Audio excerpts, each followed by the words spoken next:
Chapter 4706. Don't worry, I've already found it. It's quite a distance from the sea. Guillemot took the spirit fruit and sat down beside him, asking, "Have you contacted Dufan and the rest?" "I've contacted them, and they're already on their way. Master is here too." He grinned, saying, "Dufan said that Master had finished refining the elixir. Once he came out of seclusion and heard that we were coming to the East Sea, he brought the rest over. They're just a few days later than us, but with Master speed, they'll probably arrive here tomorrow morning." "That's great." When Guillemot heard this, he couldn't help but smile. But just now, a few people came to patrol the sea. They said that they were the South Chung Sovereign's men, and I sent them away. "Luo," you said thoughtfully, "does the East Sea Spirit region belong to the South Chung Sovereign? Why do I remember that this place isn't under his jurisdiction?" "The East, South, West, and North Sea regions aren't under his jurisdiction, but it's normal for there to be people patrolling," Guillemot said, looking at the dark sea in the distance, saying, "After all, there are many treasures in the sea. If there weren't people patrolling, the treasures at the bottom of the sea would have been emptied sooner or later. Let's have a good rest tonight. Next, we just have to wait for Master and the rest to arrive," Luo Yu said, stretching his back, and went into the cabin to rest. The next day, when it was close to noon, Feng Jiao and the rest arrived. Luo Yu, who had been waiting by the sea for a long time, grinned when he saw them, and quickly stepped forward. "Master." Feng Jiao smiled and nodded at him. He looked around and asked, "Where's Guillemot?" "Master, Guillemot is waiting on the flying ship on the sea. I'll bring you there now," he said, and after greeting Du Fan, Lung Hua, and Lung Shuang, he brought them to the flying ship. "Isn't that the ghost doctor? Why is she here?" Someone recognized Feng Jiao and couldn't help but whisper, "It's the ghost doctor. Could it be that there really are treasures in the sea?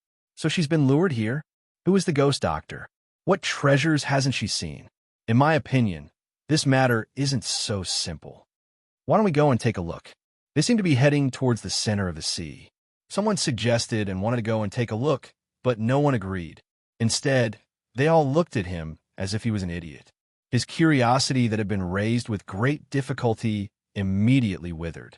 On the other side, Feng Jiao and the rest followed Luo Yu to the spaceship. When Guillemot saw her, he bowed and greeted, "Master, Master, you must not have had a good rest on the way here. Take a seat first. Let me tell you about our findings," Luo Yu said as he invited her to board the spaceship. Seeing this, Feng Jiao nodded and sat down in the spaceship.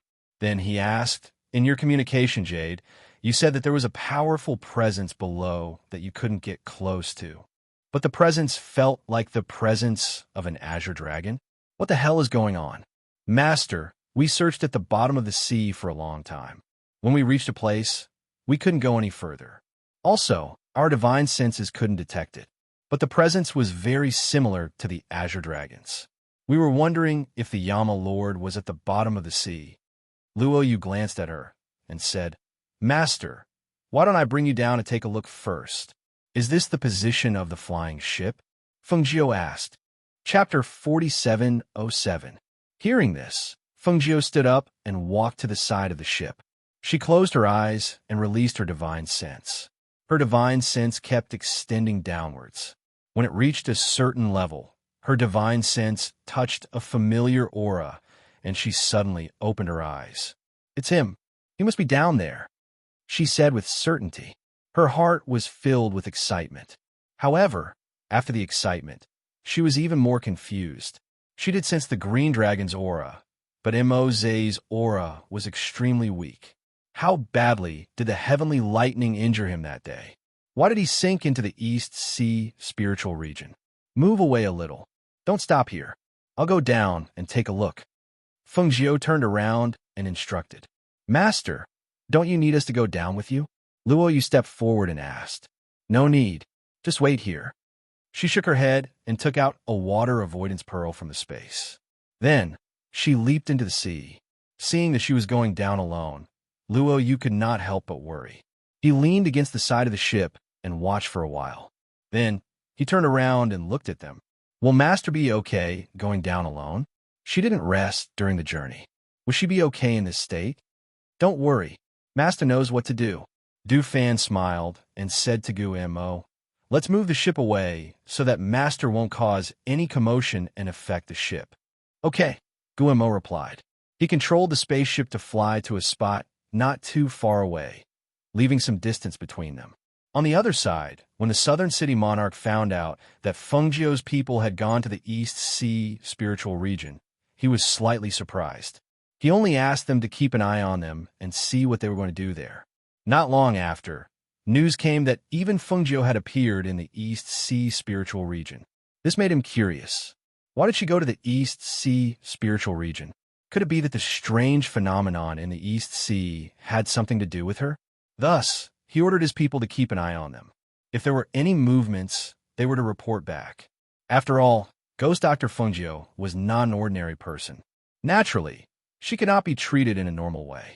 Compared to the Southern City Monarch's guesses and curiosity, Fengjiu was now deep in the sea. A water avoidance pearl and a luminous pearl floated in front of her.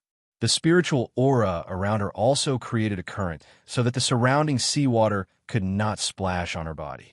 She slowly walked forward step by step and came to the place where the aura was surging.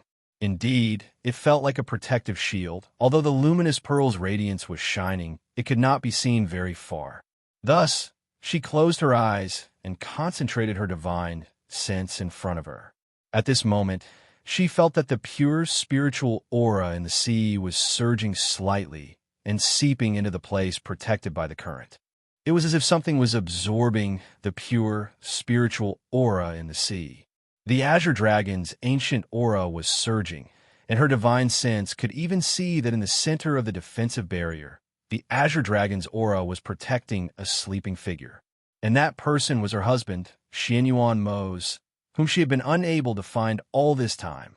Mose, Mose, she called out softly and repeatedly, trying to wake him up. However, he was sleeping peacefully, as if his 5 senses and 6 senses were sealed. Chapter 4708. Her voice was so soft that it was almost inaudible at the bottom of the sea. She stood there quietly and calmed herself down. Then, she stretched out her hand and pressed against the aura in front of her. The spiritual aura on her body surged along with the ancient pressure in her body. A pure spiritual aura gushed out from her palm. The surrounding seawater surged because of the surging aura on her body. As her palm turned, a clear shout came from her mouth. Break! A clear shout that contained a powerful pressure and aura came out. The sound shook the water in the sea, and on the surface of the sea, each wave was more turbulent than the last. As soon as Fengjiu's voice fell, a visible spiritual aura spread out from her palm. In the bottom of the sea, there seemed to be a faint cracking sound. Then, the isolated aura dissipated in the bottom of the sea and disappeared into the seawater. The isolated aura dissipated. Under the illumination of the night pearl, the scene in the water in front of her gradually became clear. She saw him floating in the water with a pure spiritual aura surging from his body. The Azure Dragon's aura wrapped around him and protected him very well. She quickly walked up to him and reached out to hug him. However, the moment she touched him, she was stunned. She stood there stiffly, and her eyes widened in disbelief. Panic appeared in her eyes. Mose! She watched as her hand passed through his body. He was clearly in front of her, but she couldn't touch his body. Or rather, he didn't have a body at all. He was just an illusory existence. How could this be? How could this be? Mose, wake up. It's me. I'm here. Open your eyes and look at me. She called out again and again. Her heart was filled with fear and helplessness. He was clearly here and right in front of her, but in reality, she couldn't touch him. It was as if he was far away on the horizon. She called out again and again, but he was still in a deep sleep and didn't react at all. Gradually, she realized that his body was fading. This discovery made her even more flustered. She couldn't help but reach out to touch him again. Still, she couldn't touch him, and her hand passed through his body. Mose, what's wrong with you? How can I save you? What can I do to save you? Her tears fell uncontrollably, and when her tears fell on his seemingly illusory body, The body that was fading away seemed to solidify a little. The water that had been repelled by the water avoidance pearl gradually surged towards him under the surge of the azure dragon aura on his body, surrounding his entire body. When his body was surrounded by the sea water, his body that had been gradually fading returned to its original state. It looked as if he was quietly lying there, sleeping. Seeing this scene, Fengjiu took a step back. She raised her hand and wiped the tears in her eyes. She said softly but with determination, "No matter what method, I must wake you up." Chapter 4709. She took a deep look at Xianyuan Mo's and retreated step by step. Finally, she formed an ancient seal with both hands, isolating the area once again. As the enchantment spread out, a layer of water rippled around her. In the next moment, she flicked her sleeve and put away the luminous pearl. Holding the water avoidance pearl in her hand, she spun around and headed towards the surface of the sea. Du Fan and the others were waiting in the airship. They watched the waves on the surface of the sea surge up several feet high.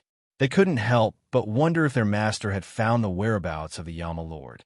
As time passed, they noticed that there were other cultivators not far away from them on the surface of the sea.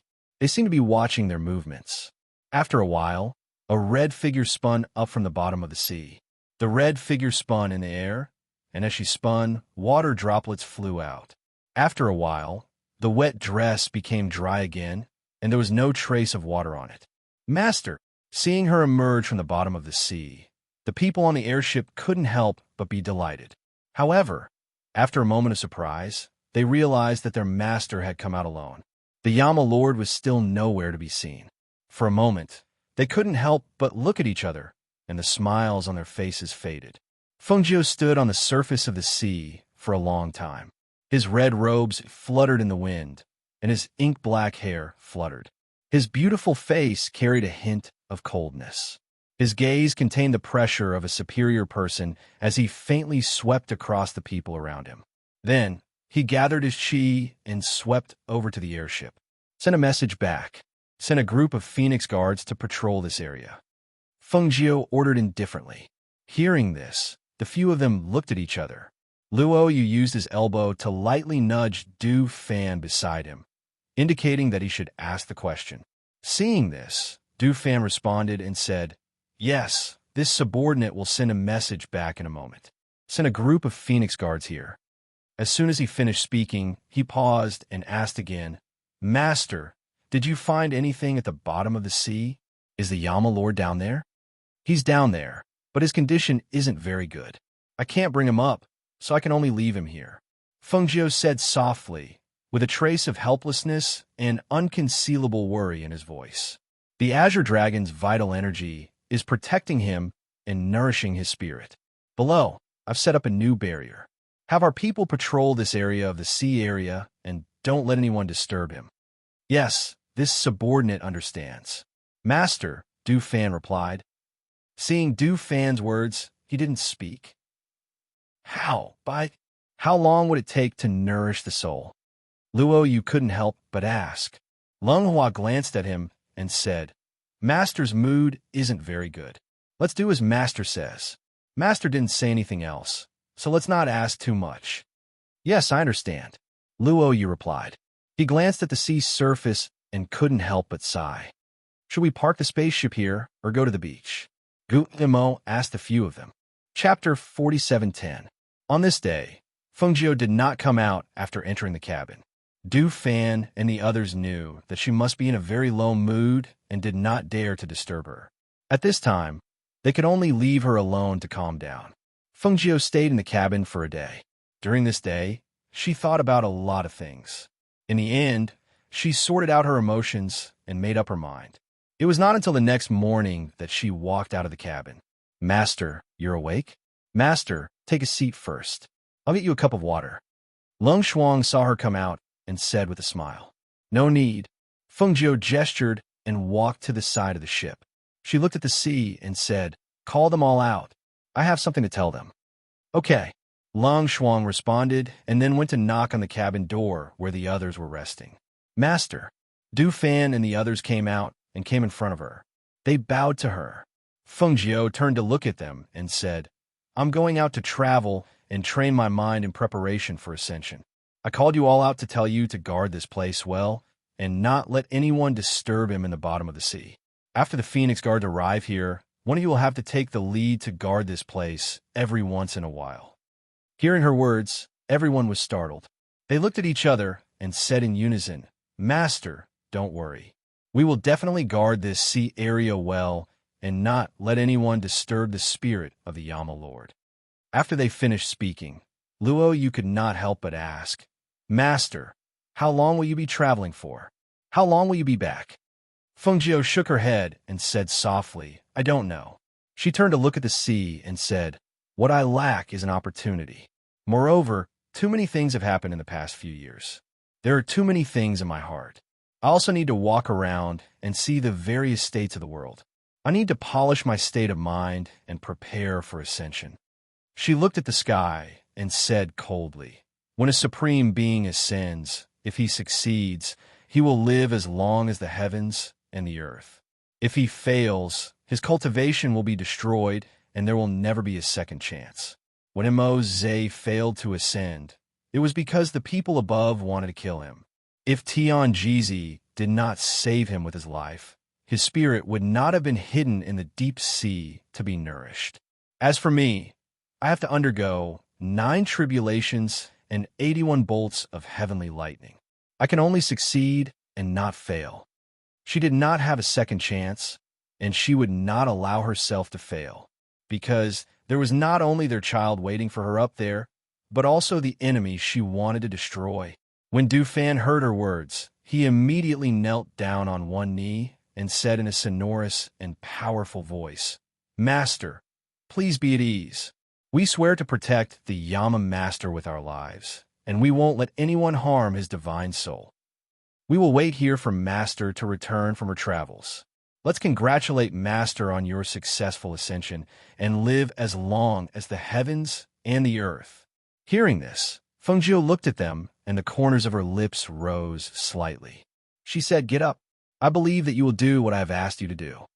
The few of them then stood up and looked at her, who was leaning against the boat. Her expression was indifferent as she looked into the distance, as if she was thinking about something.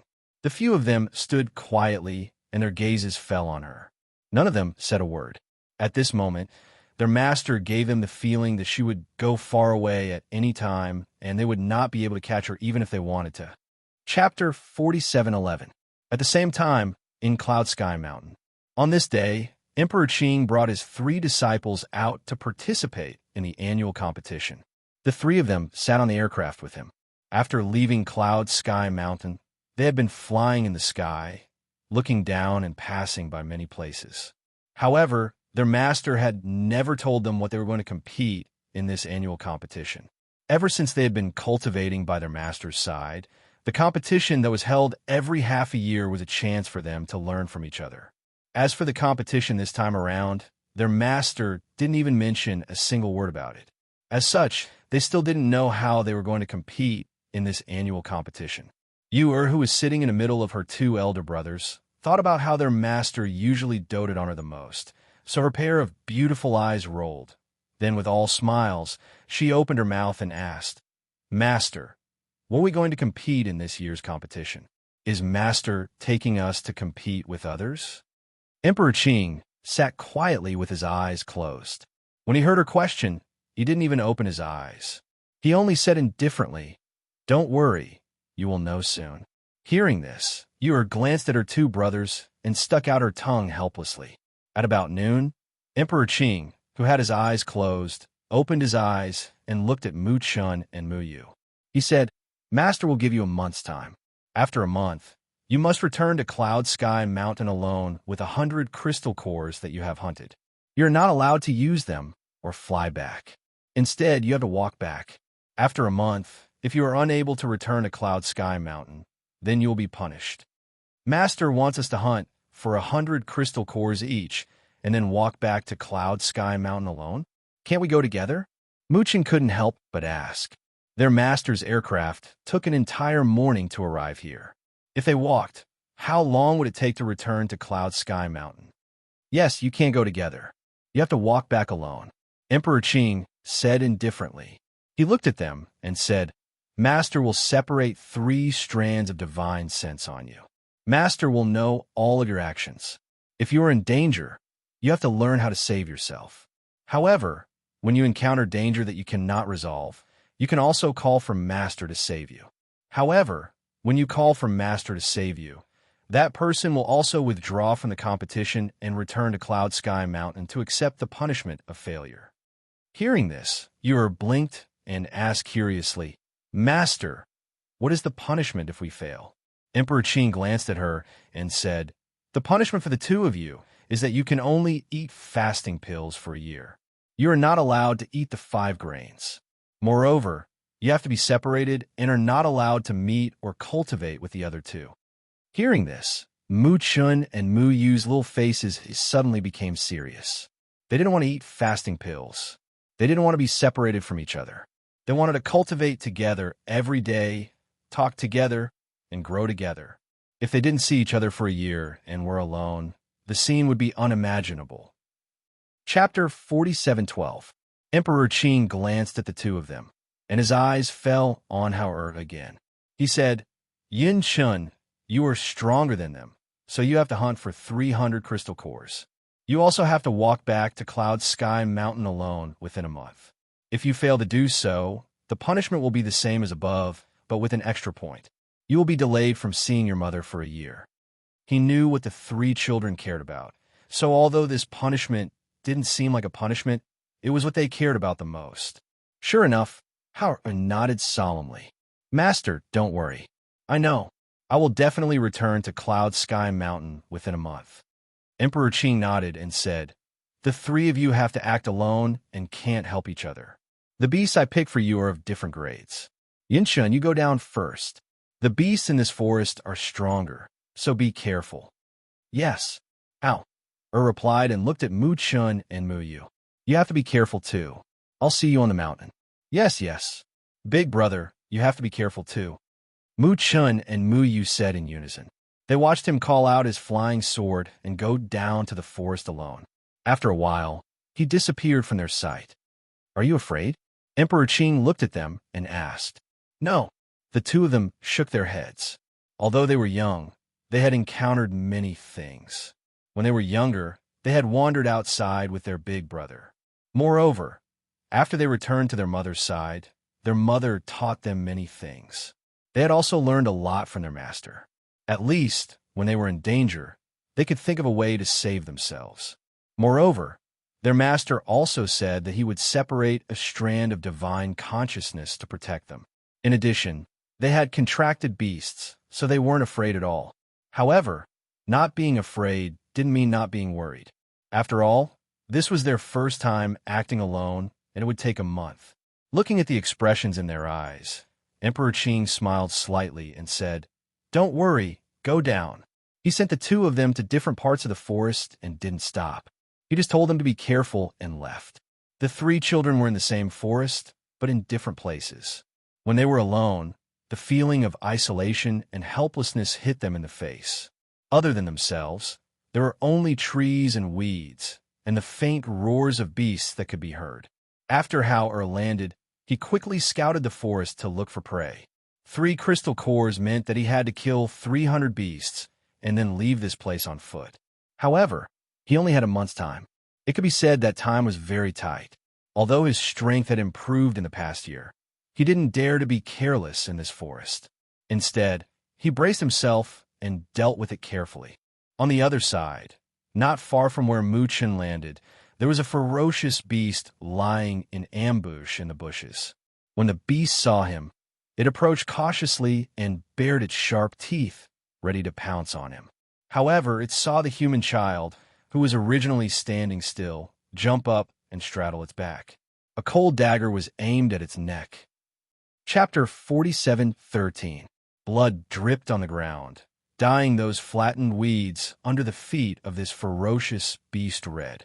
Mu Chen's dagger had cut down, but this ferocious beast still didn't die. Instead, it violently swung and bumped about, attempting to throw off the human child who was sitting on its back. Mu Chen's legs tightly clamped the body of this ferocious beast, and one hand hugged the head of this ferocious beast, while the other hand increased the strength of the dagger.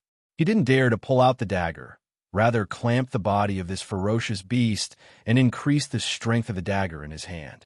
Hearing a hissing sound, the speed of that ferocious beast gradually slowed down, until finally the body of this ferocious beast swayed a few times and directly fell down.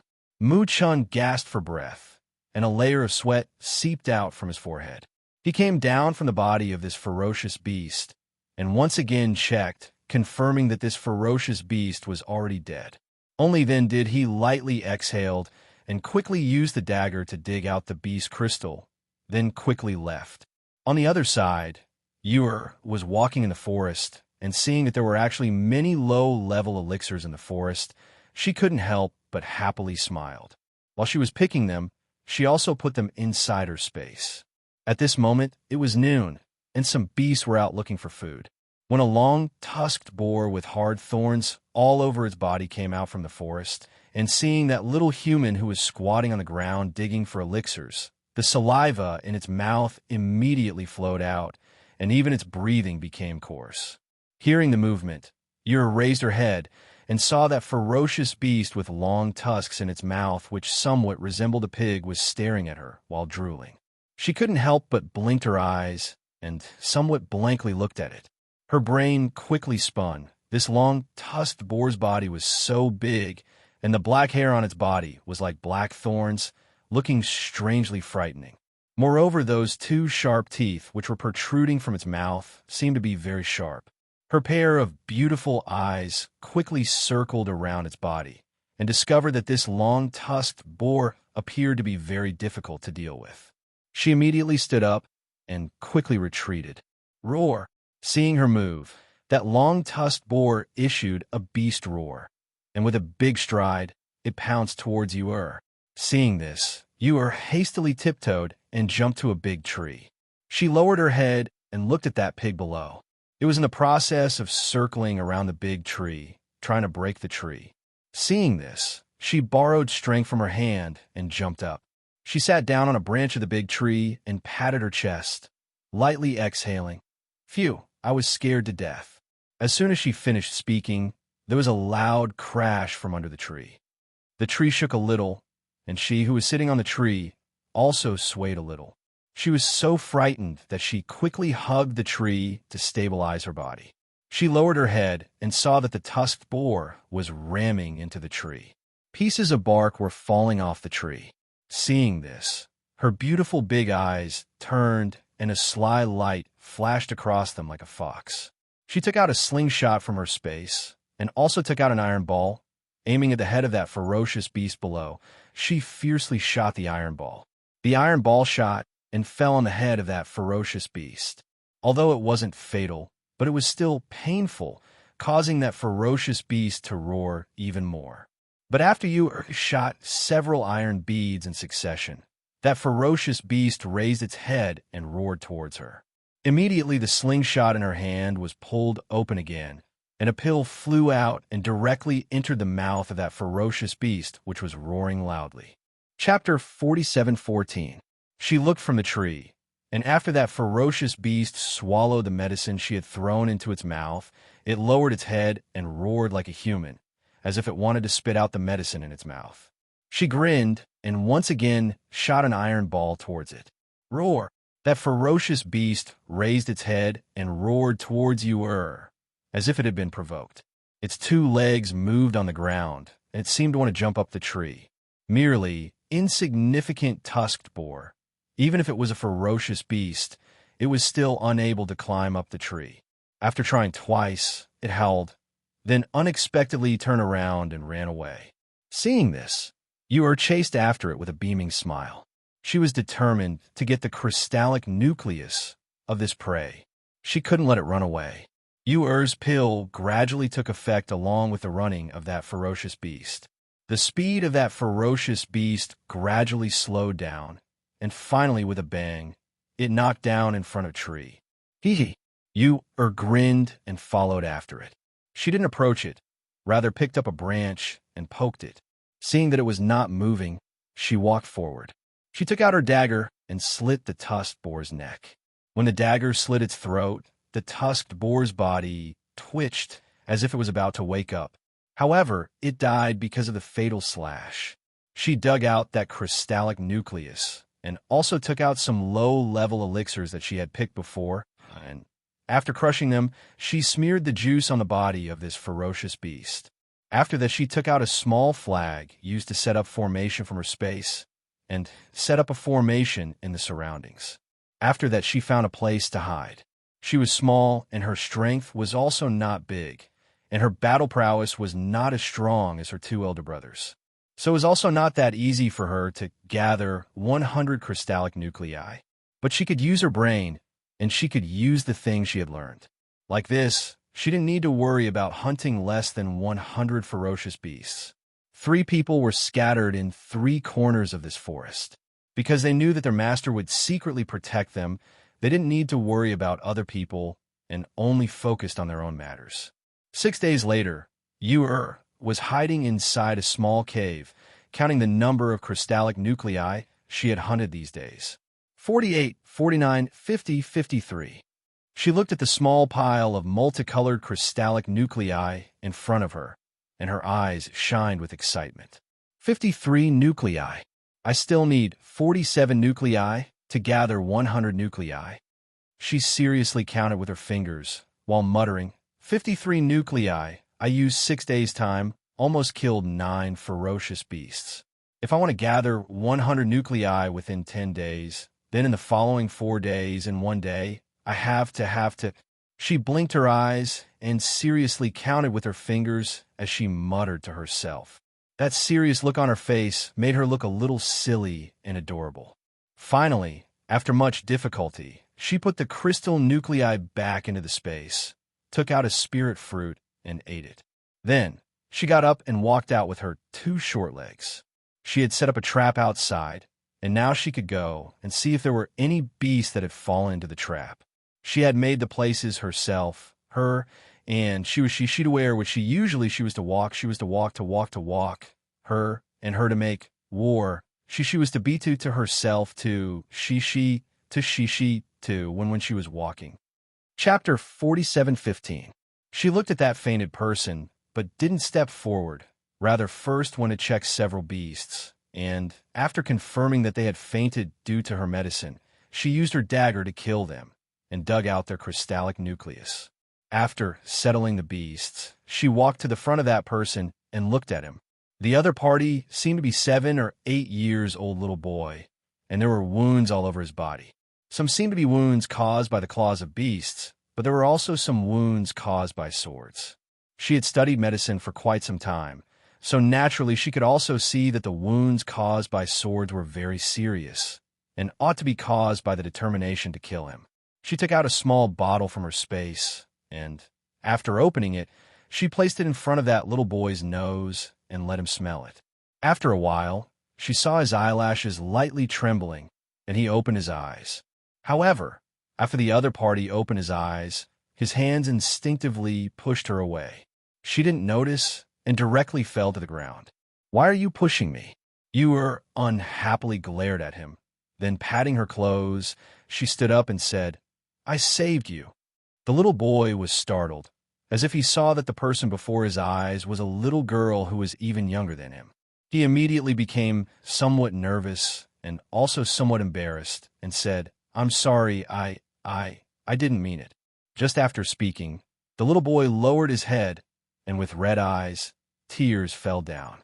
Seeing this, Yu couldn't help but was startled and promptly said, "I also didn't hit you and also didn't scold you.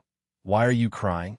It was fine if Yu didn't ask, because when she asked, the little boy suddenly cried, I'm trapped here and can't go out. I'm trapped here for a whole night, and there are also several ferocious beasts here. I am afraid that I will be eaten by them." Hearing these words, Yu blinked her eyes. Then looking at him, she somewhat blankly asked, "How did you run in here?" "You ran into this formation. Could it be that when you came in, these ferocious beasts also didn't faint? So you stayed with several ferocious beasts for a whole night?" "Someone wanted to kill me. I ran and ran, but I couldn't get out of here. There were a few ferocious beasts here. The wounds on my back were caused by those ferocious beasts. Later, I climbed up a tree to avoid being eaten. After that, I fell down and fainted.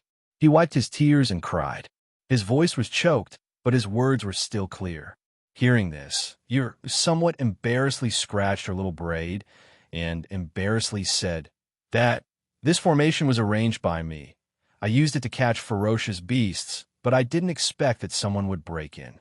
She had put medicine to lure ferocious beasts, and some medicine that would make ferocious beasts faint after smelling it for a long time. It was a miracle that this person was not eaten by those ferocious beasts after entering the array she had set up. You set up the array? The little boy stared at the little girl who was even shorter than him in disbelief. Yes, this array was taught to me by my master. Not to mention you. Even if gene dance stage cultivators came in, they also wouldn't be able to get out, she said while beaming with smiles. Then staring at the wounds on his body, she said, I will help you bandage your wounds. The wounds caused by ferocious beasts must be cleaned, otherwise it will get infected. Finished speaking, it didn't wait for him to speak and took out medicine to help him clean and bandage his wounds. Hearing the rumbling sound coming from his stomach, she happily said, I will treat you to eat meat. I have been here for several days, but I haven't met a single person. You are the first person I have met. Chapter 47:16. Ewer looked at him with a beaming smile, but didn't answer, rather said, This place is very dangerous. You should quickly leave. Otherwise, if you encounter ferocious beasts, it will be troublesome. I know which way to go out. I will tell you. The little boy was dumbfounded for a moment, then somewhat hesitantly said, I can't go to the path I came from. Those people will definitely be guarding there, and if I go out, they will kill me. Rest assured, there is more than one path leading to the outside. Ewer said with a beaming smile, then took out a piece of dried meat from her space and handed it over to him. Then said, I roasted this yesterday. You can eat it. Many thanks. The little boy answered, then after receiving the dried meat, tore off a piece and ate it, then asked, Are you also going out with me? I'm still not going. I still haven't finished my matter here. I still have to stay here for another 4 days. She shook her head, then walked over and removed the formation. Then, after walking for a period of time, she pointed at a direction and said, You can go out by following this direction. I have already seen, after going out from that direction, there's a mountain path. If you go along this mountain path, you can go to a place with people. But the little boy didn't leave, rather hesitated and said, I don't dare to go by myself. I am afraid I will encounter ferocious beasts. I can't beat them. Hearing these words, Ewer blinked her eyes and stared at him for a good while. Then, as if somewhat vexed, she wrinkled her delicate little face and said, You don't dare to go by yourself? Now I also can't send you away, because that will waste my time. How about you stay here with me for a few days, and at that time you will go out together with me. Okay. The little boy nodded his head. Then looking at her, he said, My name is Lin Yang. What about you? My name is Yun Qi. Ewer said with a beaming smile, then said, I'm going to look for ferocious beasts. Do you want to come with me?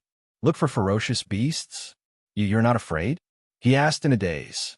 Not afraid, because I am very powerful. Her pair of beautiful eyes curved into crescent moon, and her eyes were filled with fox-like crafty radiance. When Lin Yang heard this, he hesitated for a moment before saying, Then I'll go with you to take a look. Therefore, Ewer, who had been alone for a few days, finally had a little companion to accompany her to talk. She took Lin Yang and walked towards other formation point, wanting to see whether other formation points had trapped ferocious beasts or not. Arriving at another place, after both of them entered the formation, they saw 5 ferocious beasts lying motionless on the ground. Ewer happily stepped forward and said, Perhaps I can leave this place in 3 days. As she spoke, she walked towards the ferocious beast. At the same time, she took out her dagger and prepared to stab the beast again. Suddenly, a ferocious beast that was lying motionless on the ground jumped up and pounced towards her with a low roar. Be careful! When Lin Yang saw this scene, His face turned pale with fright, and he instinctively cried out. You also didn't expect that there would actually be a ferocious beast that was pretending to be unconscious lying in ambush here. But her reaction was also very fast. Almost at the same time that ferocious beast pounced, she stepped to one side, avoiding the pounce and bite of that ferocious beast. Quickly climb a tree. Quickly, ah! Ewer shouted towards Lin Yang, who was still foolishly standing on the other side. Chapter 47:17. Roar. Quickly climb up the tree. That ferocious beast is a holy beast. Quickly climb up the tree. You anxiously shouted. Seeing that ferocious beast was roaring and pouncing towards Lin Yang, she didn't have time to dodge, rather raised her chi and rushed to his side, and when that ferocious beast was pouncing towards him, she quickly brought him to dodge. Go up, quickly go up. You pushed him and borrowed his strength to let him climb up the tree first. After he jumped up the tree, she turned her head to look, and that ferocious beast instantly pounced towards her. Yunshi, quickly come up. Quickly come up, ah! Lin Yang exclaimed. When he saw that ferocious beast pouncing towards her, he thought that she was going to die without a doubt. But who would have thought that instead of dodging, she held the dagger in her hand and faced it head-on. Yunshi, you don't want to live anymore. He shouted loudly, and was as anxious as an ant on a hot pan. At this moment, Yer didn't pay attention to him, rather raised her spirit to 120%. Although she had used medicine to deal with those ferocious beasts in this period of time, and thus easily dug out the crystallic nucleus, but her skill was also trained by her master and two brothers, so even if she couldn't compare with her two brothers, but she also wasn't that weak.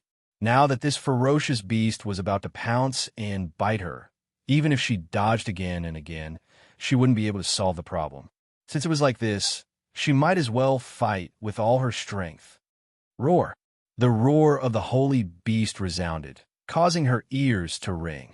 Although there was an ancient mythological beast within her body, but in order to not let them sense the ancient mythological beast within their body, their master had sealed the aura of their body.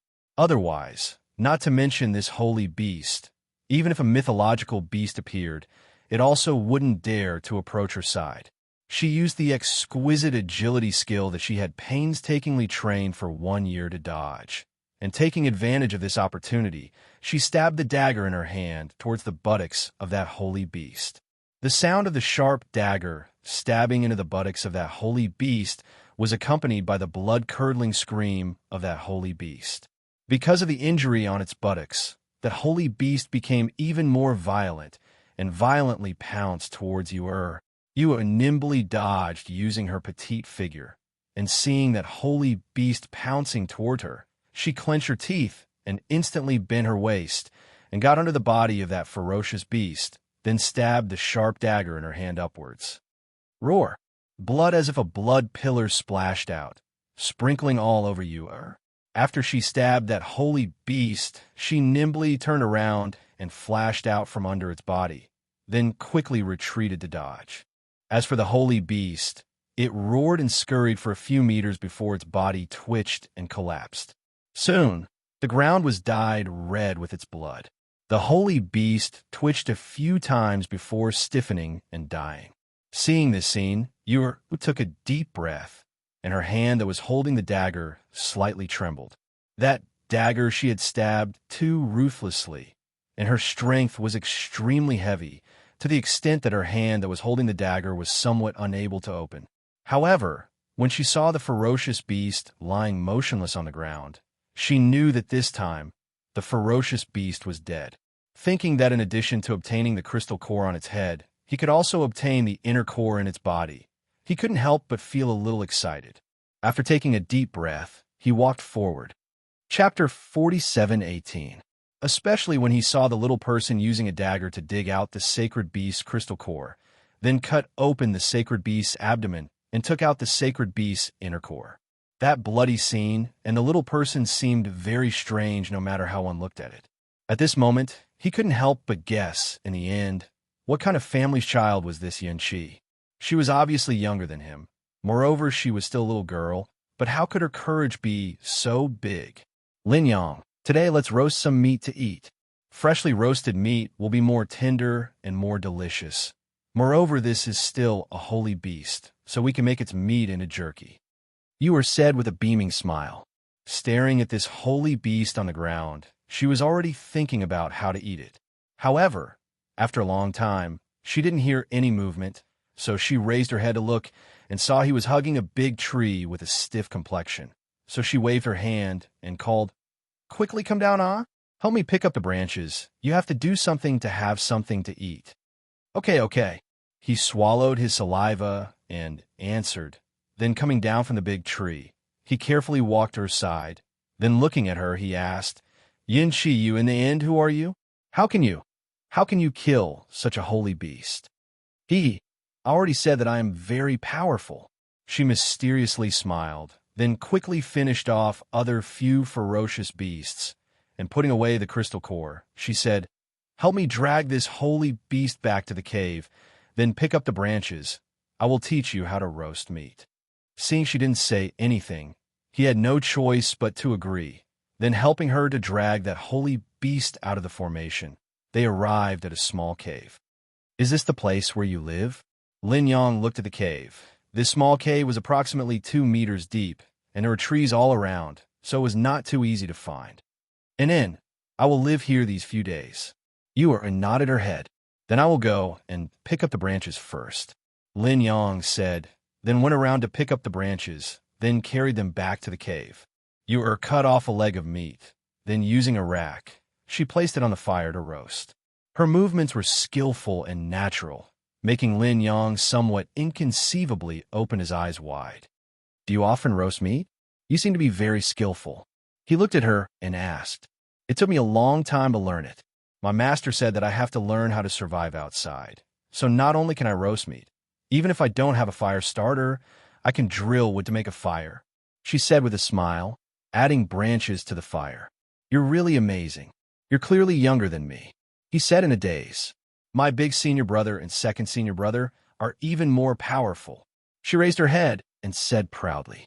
When she was outside, she remembered her master's words and addressed her elder brother and brother as eldest senior brother and second senior brother. "Who is your master? Where do you live? Where are you going after we leave this place?" Lin Yong asked. "After leaving this place, I will naturally return to the mountain. As for who my master is, master said that I can't use his name to show off." She stuck out her tongue and said with a smile, "So, I can't say it. Hearing this, Lin Yong hugged his knees and rested his chin on them. He looked at the bonfire and said softly, "After I leave this forest, I will go find my grandfather. Once I find him, I will be safe." Chapter 47:19.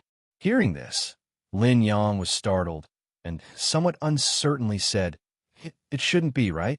Ewer seriously thought for a bit, then said, "Unless the person who wants to kill you doesn't know where your grandfather is. Otherwise, knowing that you're going to look for your grandfather, he will definitely intercept and kill you on the way." For a moment, Lin Yong didn't speak. Only looking at her in a daze, he asked, "Why do you think that the person who wants to kill me will intercept and kill me on the way to my grandfather? Obviously you are so small. How can you think of that?" Because my mother taught me. My mother said, when encountering a matter, I must use my brain more. If I don't use my brain, sometimes I won't even know how I died." Thinking of her mother, a joyful smile appeared on her small face. "My mother is a very, very powerful person. She taught me a lot of things. Although I haven't learned them all, my mother said that I'm very smart. In the future, I'll slowly learn them by myself." Lin Yong remained silent. Don't know what he was thinking. He didn't speak again, only staring at the bonfire in a daze. Next, you are used 3 days to gather 100 crystallic nucleus. After gathering 100 crystallic nucleus, she couldn't help but take out her communication jade to send a message to her 2 brothers, telling them that she had already gathered 100 crystallic nucleus and was preparing to leave this place. This day, Ewer took Lin Yong to walk out of the forest, and when they passed by a water source, she shouted for Lin Yong to guard at one side, while she went to change her clothes and wash her face. At the side of that small spring of water source, she changed her clothes and wore a pink-colored small skirt. After wiping her body, she washed her hair, Then drying her hair, she tied her hair into 2 braids. Lin Yang, I have changed. You also go and change your clothes. Yu shouted, and with light footsteps, she walked out with all smiles. Lin Yang turned his head to take a look and saw that after washing her entire body was refreshed. Moreover, her appearance was also very good-looking, especially when she wore that pink-colored small skirt. She appeared even more lovable and cute, and didn't have the slightest bit of fierceness when she killed ferocious beasts. I don't have any clothes, only this set on my body. He lowered his head and looked at his dirty and messy clothes, then somewhat uncomfortably pulled the corner of his clothes. Hee, I didn't ask you to wear your clothes. Yu slyly smiled.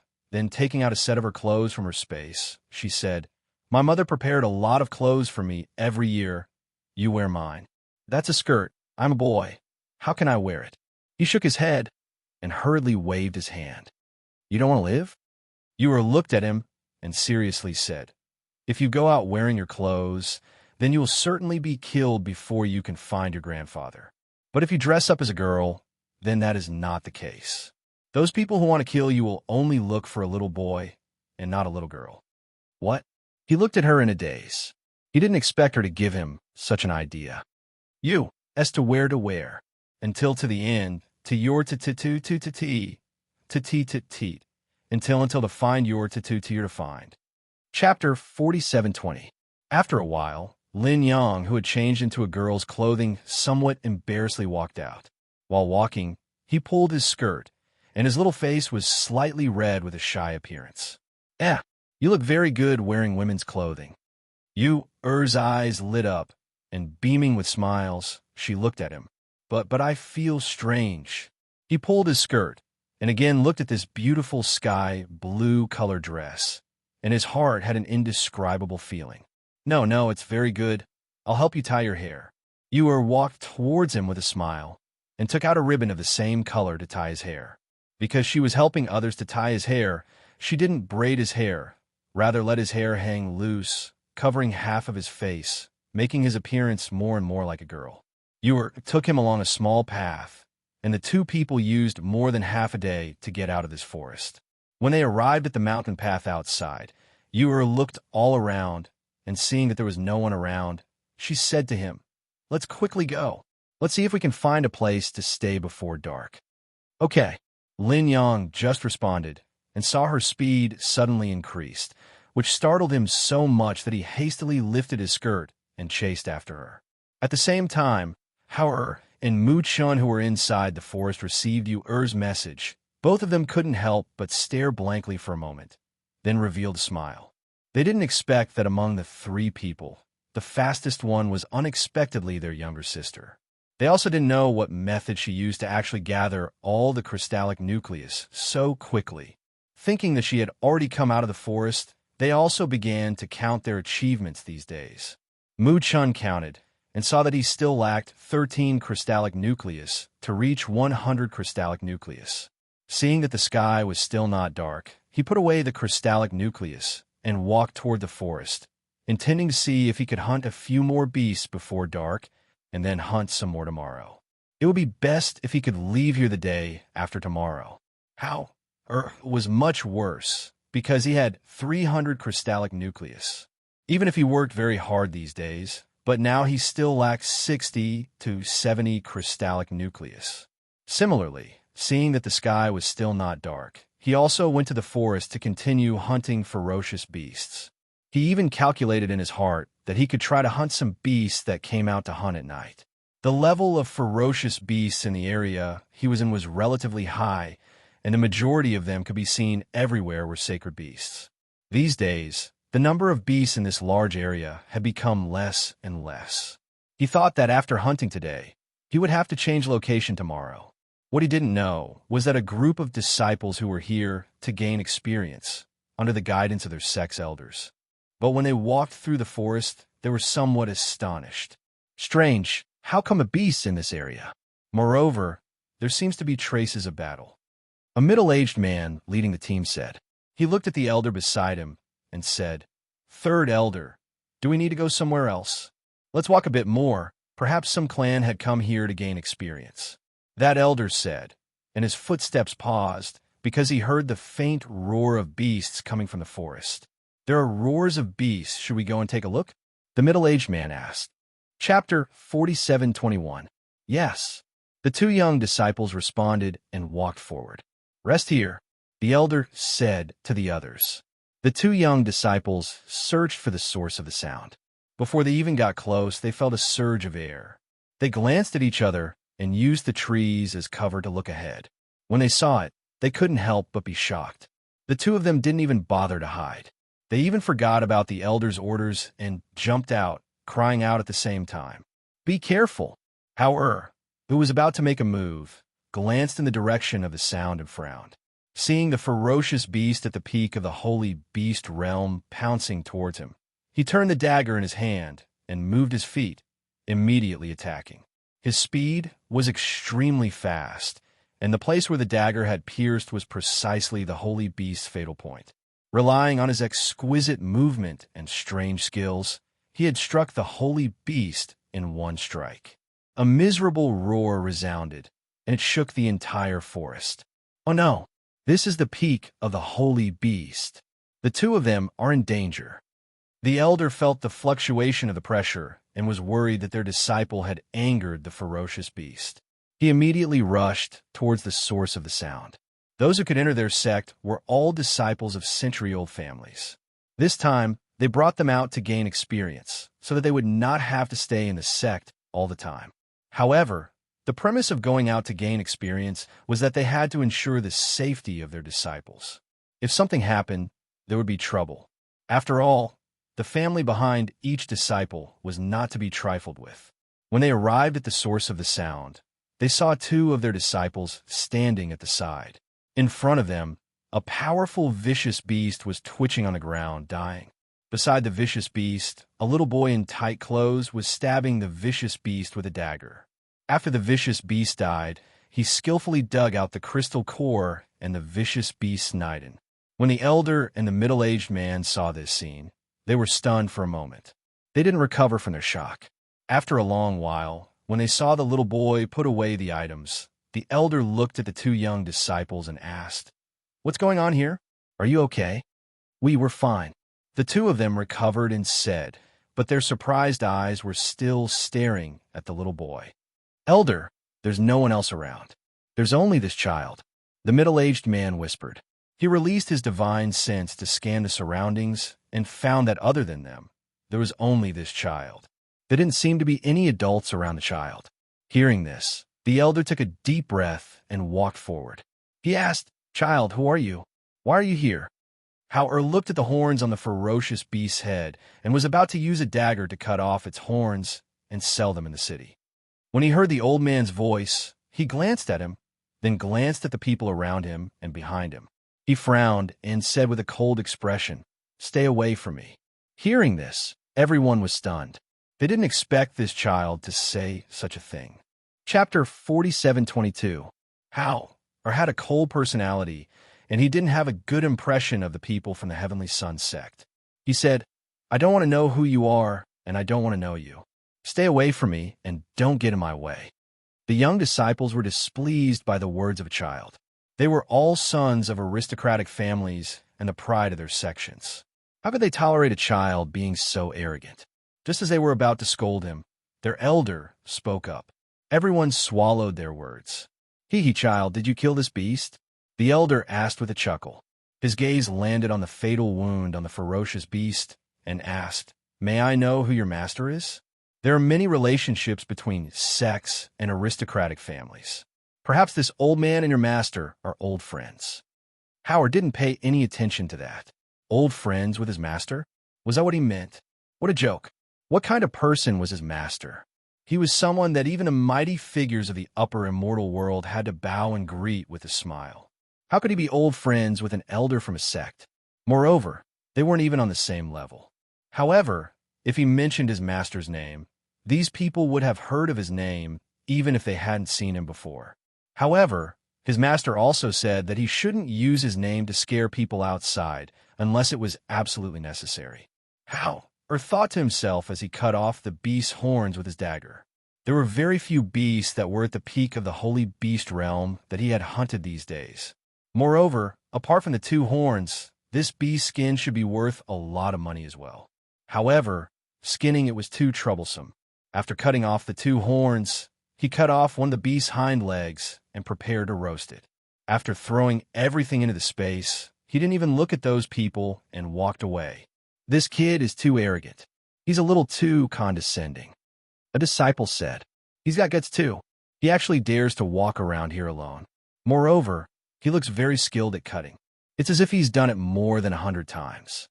Another disciple said thoughtfully, "This child looks about 11 years old. Why is he here alone? His parents are really not worried. Aren't they afraid that he'll be in danger?" A young girl looked in the direction that the child left with unconcealable worry on her delicate face. At this time, the 2 young disciples who were standing at the side first took a deep breath and said, "You don't know, but this child's speed is extremely fast. Just now, we thought that he would be bitten to death by that fierce beast, but we didn't expect that in the blink of an eye, that fierce beast would fall down. That is a fierce beast at the peak of the holy beast level, and its combat strength is very shocking. However, we didn't see how that child attacked. We only know that when we came back to our senses, he had already stabbed that fierce beast's fatal spot." Hearing this, everyone fell silent. Although they didn't see it with their own eyes, they did see the child skillfully cutting and digging out the crystal core and inner core. That technique didn't look like a novice at all. Instead, he looked like a veteran. Could he be an expert who has regained his youth? A disciple couldn't help but guess. Chapter 47:23. Elder, should we follow him? A disciple asked. The elder regained his senses, glanced at him, and asked, "Why should we follow him?" The disciple's face turned red at the question. He opened his mouth, but did not dare to speak. "Elder, this ferocious beast meat." The middle-aged man looked at him with an expectant smile. "It's fresh. It's a ferocious beast at the peak of the holy beast level. Let the disciples carry it and prepare it for dinner." As the elder spoke, he looked in the direction the child left and sighed softly. What an outstanding child. I wonder whose disciple he is? With the elder's words, the disciples picked up the ferocious beast and carried it away. They found a place to roast it and eat it. On the other side, Hauer saw that the sky was not dark yet, so he searched for a while. In the end, he killed 3 first-level holy beasts before returning to the cave to rest. He roasted the ferocious beast meat in the cave and rested for a while. Seeing that the sky had darkened, he vaguely heard 1 or 2 beasts roaring outside. He got up and walked out. Although it was best to hunt during the day because of the line of sight, it was more advantageous for him to hunt. However, he also had to learn to adapt to the darkness and learn how to hunt in the dark. Therefore, he wanted to come out and give it a try. As for this area, he was very clear that there should be some first-level and second-level holy beasts. Relatively speaking, the danger was greatly reduced. Not far from Hauer, the people from the sect were resting when they suddenly heard movement in the forest. They were so shocked that they stood up abruptly. It can't be? Who's not resting at night and actually came out to hunt? It can't be that child from the day, right? A disciple muttered with his eyes wide open. Other than us, there's only him in this area. We don't have to guess to know it's him. Another young man said and sighed softly. Comparisons are odious. We're all humans, so why is that child so much stronger than us? His courage is really not for show. He dares to come in here alone. If it were me, I wouldn't dare even if you beat me to death. Listen, listen. It's another ferocious beast scream. TSK, TSK. This child is incredible. Another young man clicked his tongue in wonder as he listened to the ferocious beast scream echoing in the night. He was very curious about the child. All right, let's all go and rest. The middle-aged man scolded and walked around with his hands behind his back. He resisted the urge to take a look and sat down beside the elder. They spent the entire night in the midst of the faint roars of beasts. Surprisingly, other than the movements on that side, there was no movement on their side at all. Originally, they were worried that the smell of blood at night would attract other fierce beasts. However, they guarded against it until dawn and did not see a single fierce beast attacking them. At daybreak, however, had already gone to another area. There were no more beasts in this area. Even if there were some fish that escaped the net, they were scared away and didn't dare to stay in this area. He couldn't catch anything here anymore, so he could only change places. When the people of the Sky Sun sect woke up the next day, they inexplicably felt that the forest in this area had become even quieter. They couldn't even hear a single beast roar. This feeling made them feel inexplicably strange. Chapter 47:24. Hearing these words, many people's expression slightly changed, and one of them said, "It shouldn't be. This place is so big. How could a child hunt all the ferocious beasts in this area? It's impossible." Then they continued to walk forward and even spread out all around to search. They also released their divine sense, and the final result was, in this area, there really wasn't even a single ferocious beast. Truly a little abnormal. He actually really killed all the ferocious beasts in this area. The middle-aged man leading the group couldn't help but said. Then looking towards the elder, he asked, "How about we go to the north side to look?" The elder pondered for a long time, then said, "We can only do this. Let's go." So everyone walked towards the north side. Next day evening, after Howard saw that his crystallic nucleus was enough, he also tidied up a bit, and after sending a message to his elder brother, he also left the forest by himself. And at this time, on the other side, Yu and Lin Yang also arrived at a small town. Looking at Lin Yang, who was gasping for breath, Yu said while beaming with smiles, "You have to practice more. You can't run as fast as me. If someone wants to kill you, you won't be able to escape with this kind of speed." Lin Yang gasped for breath, then raised his sleeve to wipe his sweat, because he was constantly rushing all the way. Moreover, he was chasing her from behind, so walking was even more tiring. It's because your speed is too fast." His speed was already considered as fast among his peers, but compared to her, he was instantly turned into dregs. But after getting along with her for these few days, he also knew that not only her speed was fast, her skill was also astonishing, so he basically couldn't treat her as an ordinary child. Hee, let's go and eat something first. The sky is also getting dark. Today we will find a place to rest, and tomorrow we can also go separately," she said while beaming with smiles. "I want to be the first one to return to the mountain. The first one to return will have a reward." Lin Yang followed her towards the small town, and after they found a place to eat something, they went to the inn to rest. Next morning, while Yu was eating steaming hot meat buns, she saw Lin Yang walking over. "Yunqi, I have to go. Will we meet again in the future?" Lin Yang looked at her. His little face had reluctance to part. Yu shook her head and said, "I don't know, but I feel that there shouldn't be much chance to meet because my master usually doesn't let us go down the mountain." As she spoke, she ate the bun and chewed like a little squirrel. She looked at him and asked, "Do you want to eat a bun? I'll treat you to it, or you can eat it on the way." As soon as she finished speaking, she looked around and called the waiter over. She had him fill up 2 steamers with buns and give them to him. "Take them. You have to live well. Don't die. Remember what I told you." Lin Yang lowered his head and looked at the bag of buns that she stuffed over, his eyes slightly red. "And I will definitely live. I will not forget what you said." He sniffed and said, "Then I will go. Take care of yourself." "All right." Yu seemed as if she was heartless and didn't have the slightest bit of feeling of reluctance to part. As before, she was all smiles while looking at him. Chapter 47:25. Early in the morning, she had asked the waiter and had also inquired about the route. Calculating her walking distance, if there was no delay or any accident, then she would be able to walk back to Cloud Sky Mountain in 10 days. She was actually not worried about Lin Yang, because she had told him to go to the town to hire some loose cultivators or mercenaries to protect him on the way. This way, he would naturally be a lot safer. Humming a small tune, she walked around the small town with brisk steps. She bought some food and put in her space, and also bought some seeds. Only when it was close to noon did she leave the small town and go towards the mountain path. "Little girl, where did you come from? Why are you the only one here? Where are your father and mother?" Seeing this little girl, several loose cultivators who were leisurely riding their contracted beasts on the mountain path couldn't help but be flabbergasted. Yu raised her head and looked at them. Then, revealing a pure and harmless smile, she mysteriously said, "I am not alone." Hearing these words, several loose cultivators were startled. Then, looking at each other, they looked towards the surroundings. Merely, they thought that there were shadow guards following them in the dark.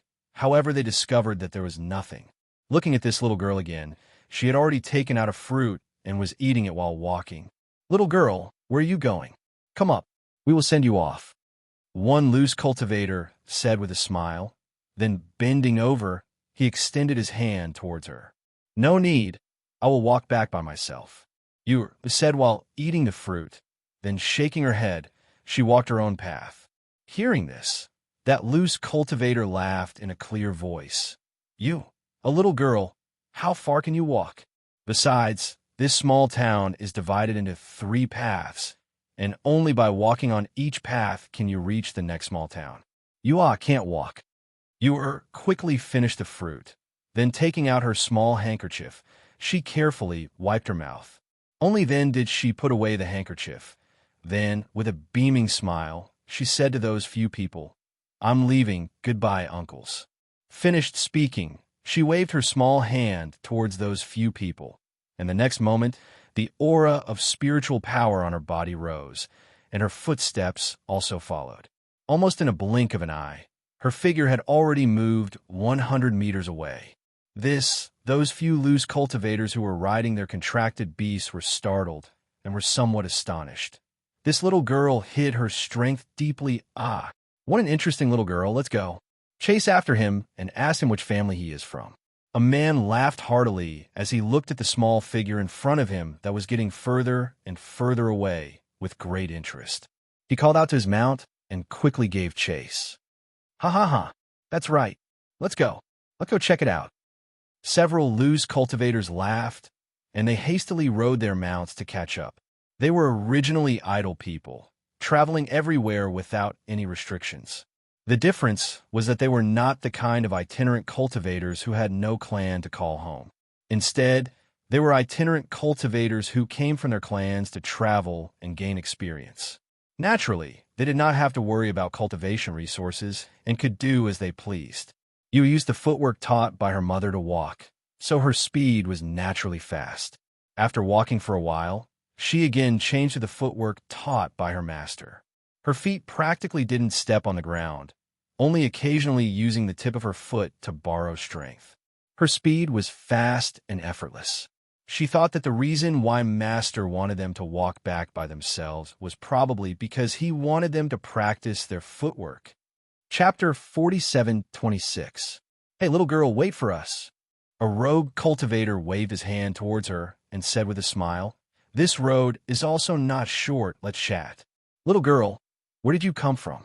Your footwork is very exquisite. I wonder who your master is?" Another rogue cultivator asked in amazement. His gaze was fixed on her changing footwork, and he unexpectedly discovered that this little girl's speed was too fast, and he was unable to see through how her footwork changed. "This little girl is not simple, The few of us almost misjudged you. Tell us about it. Who is your master? What's the name of your footwork?" Yu looked at them with a smile, and her expression had a trace of craftiness as she said, "I'm not telling you." While speaking, her speed increased by a lot, and in the blink of an eye, she pulled a large distance away from them. Moreover, she turned her head and made a face at them, which made them stare blankly for a moment, and like a wisp of smoke, she swept forward. Her speed was so fast that it was almost comparable to flying on a sword. TSK, this footwork is really exquisite. I don't even dare to guarantee that if we compete in footwork, whether we can catch up with her or not. A rogue cultivator said, and a trace of light flashed through his eyes, and a smile appeared on his lips. "I really want to see where this little girl came from. Who's her master? She's so powerful at such a young age." As soon as his voice fell, he raised his chi, and at the same time, with a flick of his sleeve, he recalled his mount into the space, and then quickly chased after the little figure in front of him. It seems that Shinshichi is serious. Never mind, since we have nothing to do, let's also join the fun and see. Another person said with a smile, and also recalled his contracted beast, and then raised his chi and chased after the little girl. In terms of footwork, they naturally weren't as exquisite as that little girl, but their cultivation was higher than her, and in terms of speed, they still had the upper hand. Not long after, several people caught up with the little girl's footsteps, but didn't overtake her, and just followed beside her, carefully sizing her up. After sizing her up, a trace of surprise flashed through their eyes. Previously, they didn't pay much attention to her, and only knew that this little girl's appearance was delicate and pretty. But now that they carefully sized her up, they discovered that her appearance had been tampered with. Someone should have used a technique to cover her original appearance, and now this delicate and pretty little face might not be her real appearance. Several people were surprised in their hearts. It seemed that this little girl had some background and was also very mysterious. One must know that ordinary people wouldn't use a secret technique to cover their appearance, and moreover, the strength of the person who used this technique was also not simple, so ordinary people really couldn't see through her appearance, and this appearance wasn't her original appearance. Being caught up by several people, Yuer's little face couldn't help wrinkling, and somewhat powerlessly and somewhat helplessly glared at them. Their strength was far stronger than her, so their speed definitely wouldn't be slower than her, but did these people have nothing to do after eating their fill? Why did they keep following her? Little girl, come and talk. Ha ha. Little girl, what's your name? Ah. You all take a look. This little girl has a bitter little face and a helpless look. How interesting is that? Another person grinned, and looking at that tender little face, he had a kind of impulse to stretch out his hand and poke it. Chapter 47:27. Why aren't you walking? Are you tired and want to rest? One of the men said with a smile, and also stopped. Why are you all following me? Yuer frowned and said. Then she walked to the grass on the roadside and sat down. Then she took out a steam bun from her space and ate it. Since she consumed a lot of spiritual power, it was easy for her to get hungry, especially when she was still so small. Seeing her eating steamed bun, several people couldn't help but smile. Then they said, we are idle cultivators. Usually we travel all over the place and also don't have anything to do. But since we met you, such an interesting little girl, we decided to travel together with you, so that you won't be bored all the way. Hearing this, Yuer continued eating steamed bun and didn't answer. She only looked at them with her pair of beautiful big eyes. Little girl, what is your name? It shouldn't be a problem for you to tell us, right? One of them asked with a smile. After Yuer swallowed the steamed bun, she slowly said, originally, it doesn't matter if I tell you my name, but you all don't look like good people. My mother said that when we are outside, if people we don't know ask for our name, we can't tell them. Hearing this, several people were startled for a moment. Then they looked at each other with strange expression. Do we look like bad people? Bad people don't write their name on their face. Yuer continued to speak. Then she glanced at them and said, moreover, you all have been following me. It is very suspicious. You all shouldn't be kidnapping and selling children, right? While speaking, her small face also showed a touch of fear. Ha ha ha ha ha. You little girl are really interesting. That man called Shun Shichi raised his head and laughed. He looked very happy and said with interest, you don't need to worry. We are really not bad people. My surname is Shun, and I am the 17th child in my family. So my friends outside all call me Shinshichi. Little girl, what about you? Shichi?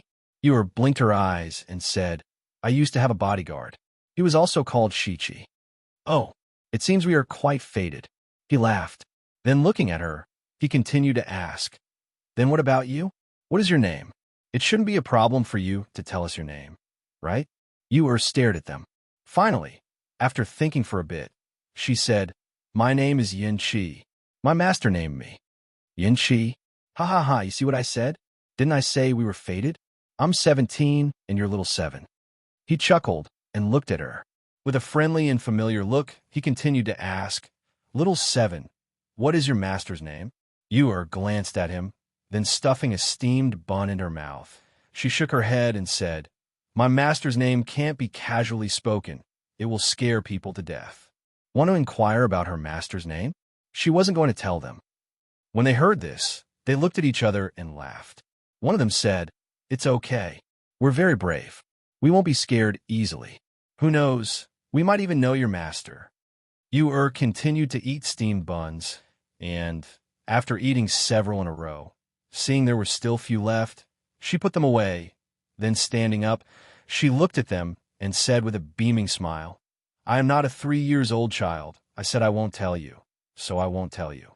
Even if you coax me, it's useless. As soon as she finished speaking, her figure flashed a few meters away. She made a face at them with a sly smile on her small face. I'm leaving. You guys can rest here for a while.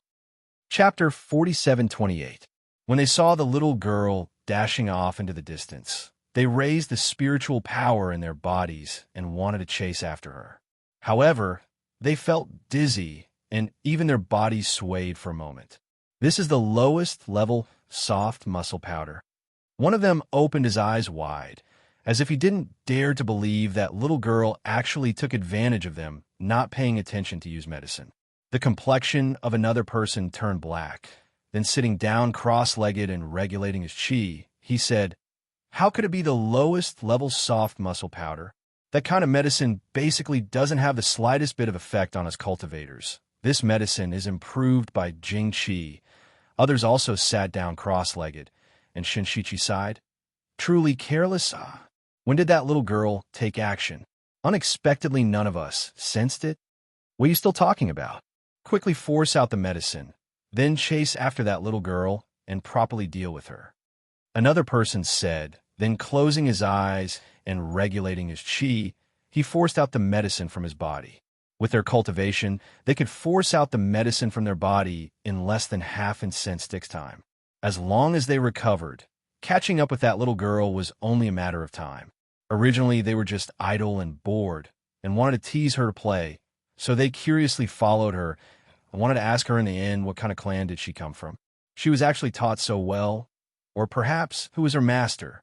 Because of this, they were curious about her extraordinary footwork at such a young age.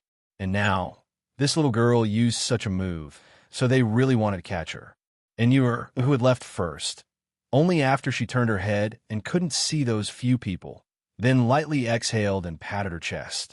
Her strength wasn't as strong as theirs, so she also couldn't outrun them, so she could only think of a way to make them unable to catch up. Merely, the cultivation of those few people seemed to be very powerful, so she didn't dare to take out too powerful medicine, fearing that they would sense it. So she could only use that colorless and odorless medicine to fight for some time to escape. They will definitely catch up. If they catch up, then it will be troublesome. While she was unceasingly moving, she used her footwork to the fastest speed. She stopped when she came to a junction in front of her. There were 2 paths in front of her. One was straight, and the other was left. Originally, she wanted to take the straight path, but if she took the left path, she would have to take a detour.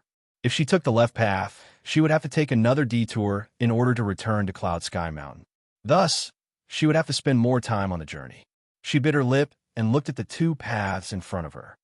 Finally, she gritted her teeth and chose one of them. When the few people behind him caught up, they stopped at the intersection of the 3 forks. There are 2 paths here. Which one will the little girl take? Well, the asked. It should be straight, right? The road on the left is the way back. That little girl probably won't go back, so I think she should go straight ahead. One of them said and pointed to the road in that direction. You're right, but this little girl is a little mischievous and scheming. She really can't be treated as an ordinary child. You think she'll leave, but who knows, she might do the opposite? Shinshichi said as he stroked his chin and pondered. Chapter 47:29. There are footprints on the ground. That little girl should have stopped here before. One of them noticed the footprints on the ground and laughed. Look, these footprints are towards the left road. It seems that this little girl really ran back. Ha ha ha ha ha. She is smart. She really is a child. She didn't even erase her footprints and left a trace for us. Let's go. Let's catch up with this little girl. It's been a long time since I met such a fun little girl. Shinshichi laughed and chased towards the left road. At this moment, Yu was indeed on the left side of this road. Merely, she wasn't running wildly on this road, rather found a concealed place to hide her aura, and at the same time, She was watching in the dark to see whether those few people had chased after her from this road or not. After a while, when she saw those people talking and laughing as they ran along the mountain path and chased after the road, her eyes couldn't help but overflow with a smile. Her face was like a little fox's sneaky smile. She quietly lay on the ground and didn't move. Instead, she waited for those people's figures to disappear from her sight, and she quickly got up and turned back. Returning to the three-pronged road, she went straight. She wanted to be the first one to return to the mountain before her two brothers. Naturally, she couldn't choose a road that was too time-consuming, so she could only deceive them and then turn back. As long as she passed through this road and reached the small town in front, the main road would be separated. Then, it would be difficult for them to catch up with her. Thinking of this, she quickened her pace, because if they chased for a long distance and didn't see her, perhaps they would react. On this side, Yuer's little heart was beating fast. She was nervous and excited as she ran for her life. On the other side, after Mu-chun came out of the forest, he also walked along the mountain road. Relatively speaking, he didn't meet anyone during this time and didn't encounter any troublesome matters. Plus, he was usually a person of few words. So, he didn't feel anything when he didn't speak for 10 days to half a month. Their master threw them here. Even if they came out of the forest, the three of them would take different paths back. Therefore, there wouldn't be anything like meeting each other on the road. Along the way, he used the footwork that his mother had taught him. After passing through a section of the road where there was no one, he saw people one after another. Some of them were rogue cultivators. They traveled by flying swords, riding on contracted beasts, or riding on flying devices. There were even some who were sitting in spirit beast carriages with some guards and servants around them. It seemed like they were from a large family. The sky darkened, and the people of the spirit beast caravan stopped to rest. He also rested not far from them. At the very least, he wouldn't encounter any danger if he followed the spirit beast carriages. In the spirit beast carriage that had stopped to rest, a pair of slender, jade-like hands lifted the curtain. A beautiful woman dressed as a married woman looked at the gradually darkening sky outside.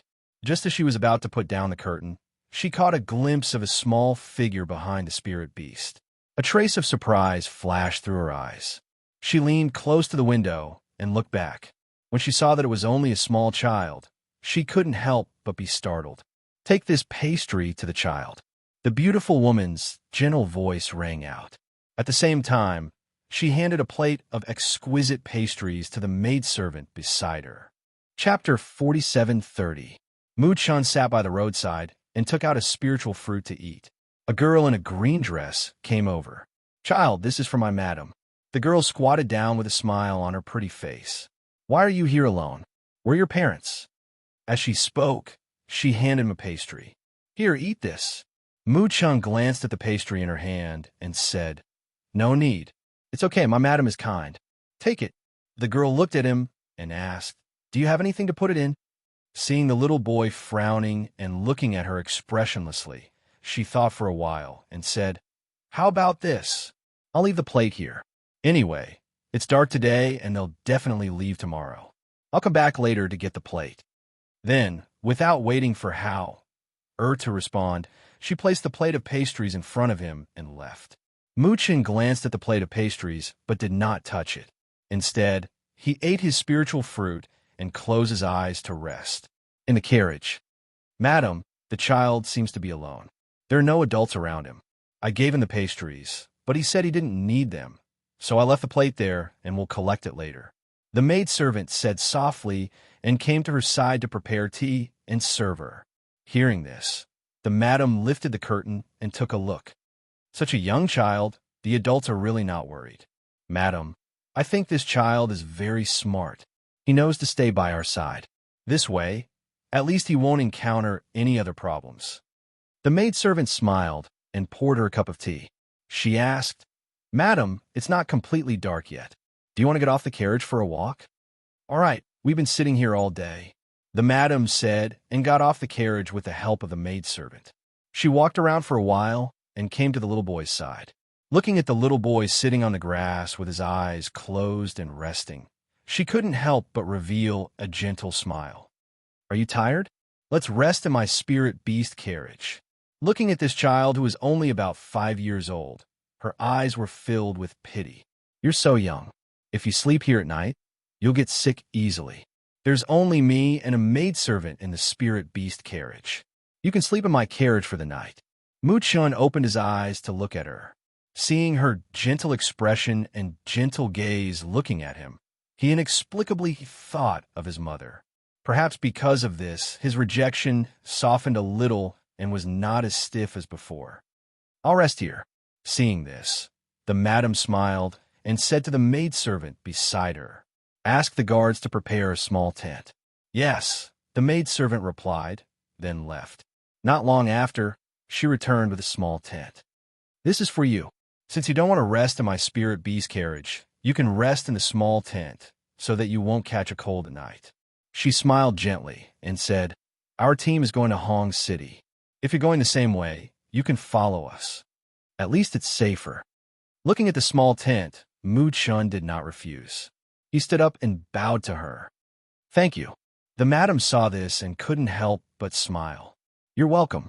Then, she turned back to rest in the carriage. Chapter 4731. Although he was young, he had experienced a lot. Especially after staying in the forest for more than 10 days, he knew how dangerous it was outside at night.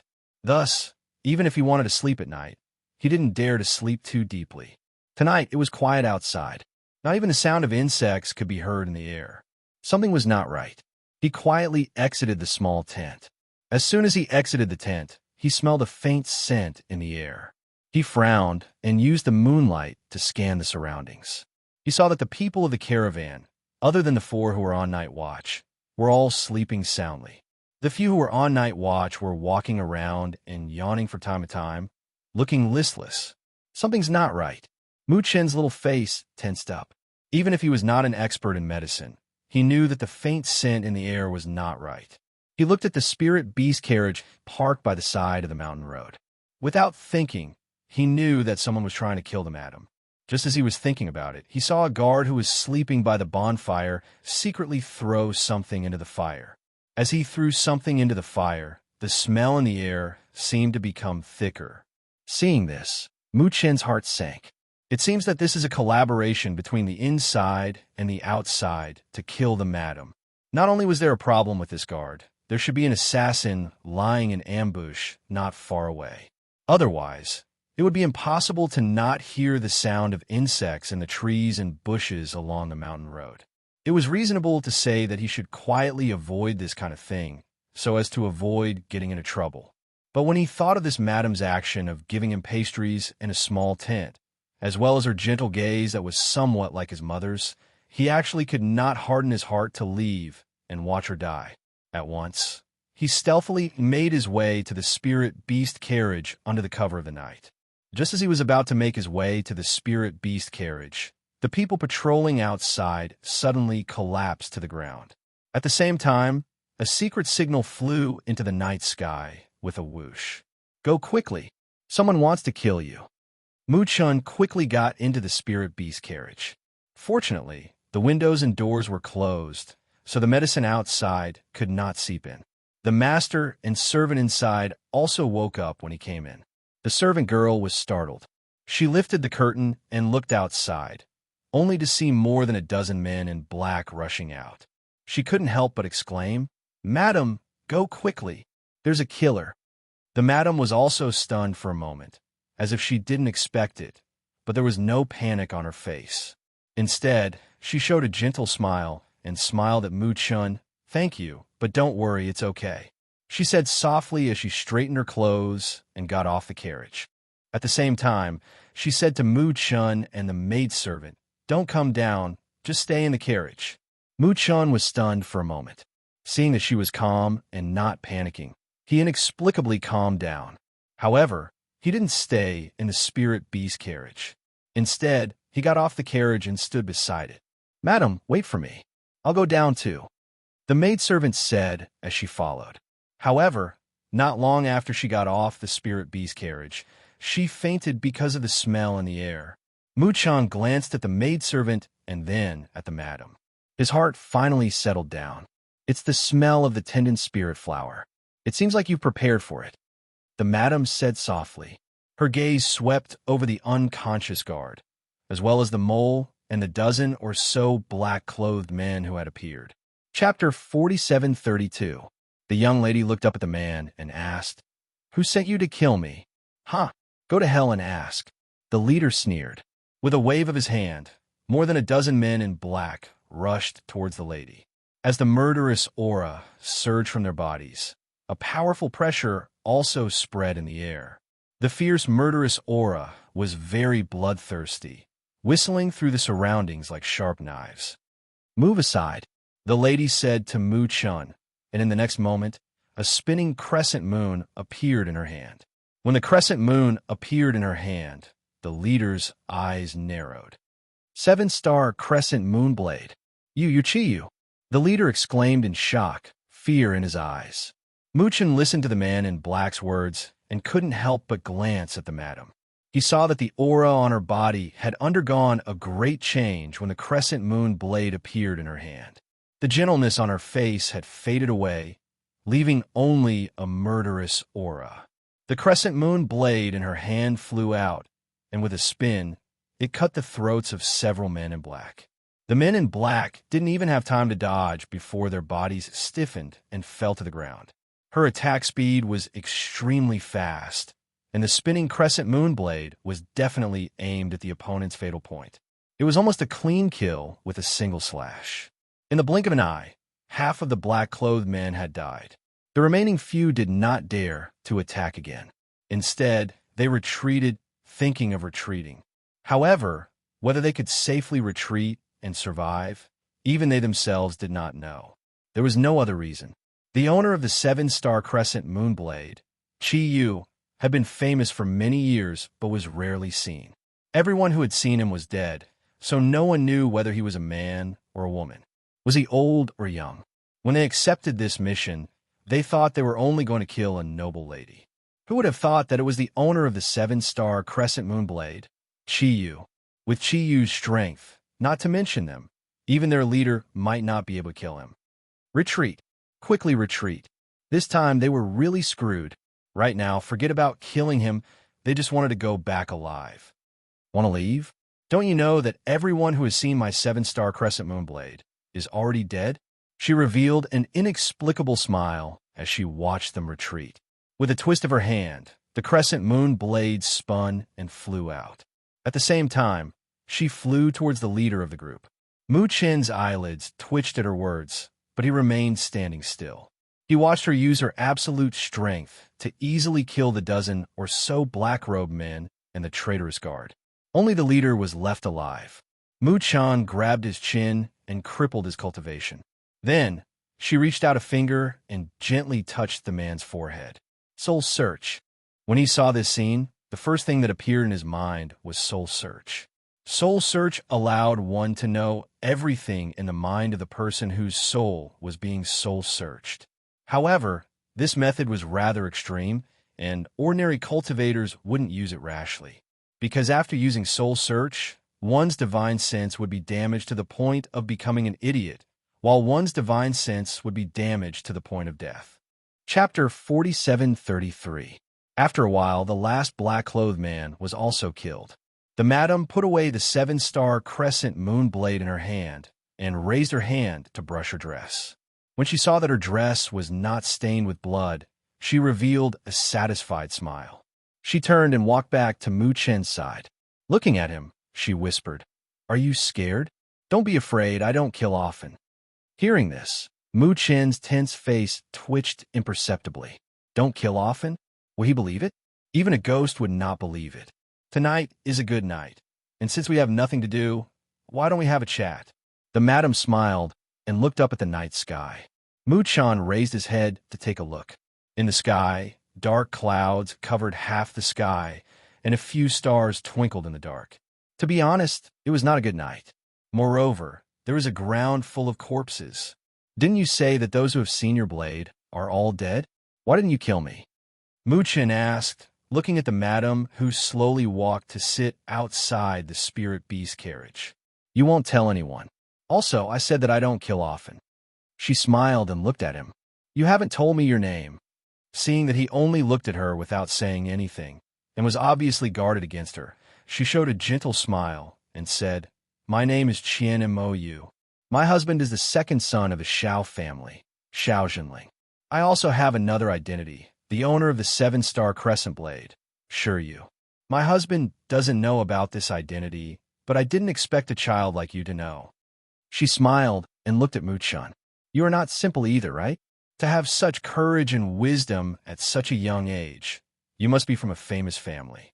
Also, your little face is covered by a very powerful concealment technique. It is very mysterious. I've told you all this. Shouldn't you tell me your name? She looked at Muchan and waited for him to speak. Hearing this, Muchan looked at her and thought for a moment, then said, My name is Yun Yuan. That's it? Yes, that's it. Muchan nodded and said. Seeing this, she smiled and said, All right. Since you don't want to say more, I won't ask. However, if we're going the same way, why don't you come to my carriage and accompany me? After all, the journey is still far. She chuckled and said, If you have time, why don't you come with me to the Xiao clan of play for a few days? No need, Muchan said. We're on different paths. All right, then you come with me to the carriage to sleep for a while. We'll make plans tomorrow morning. As she spoke, she brought the unconscious maidservant back to the carriage and let Muchan in. Are we just going to leave the corpses there? And they're still unconscious. Don't we need to care about them? Muchan asked. Just leave it there. We'll deal with it when they wake up tomorrow.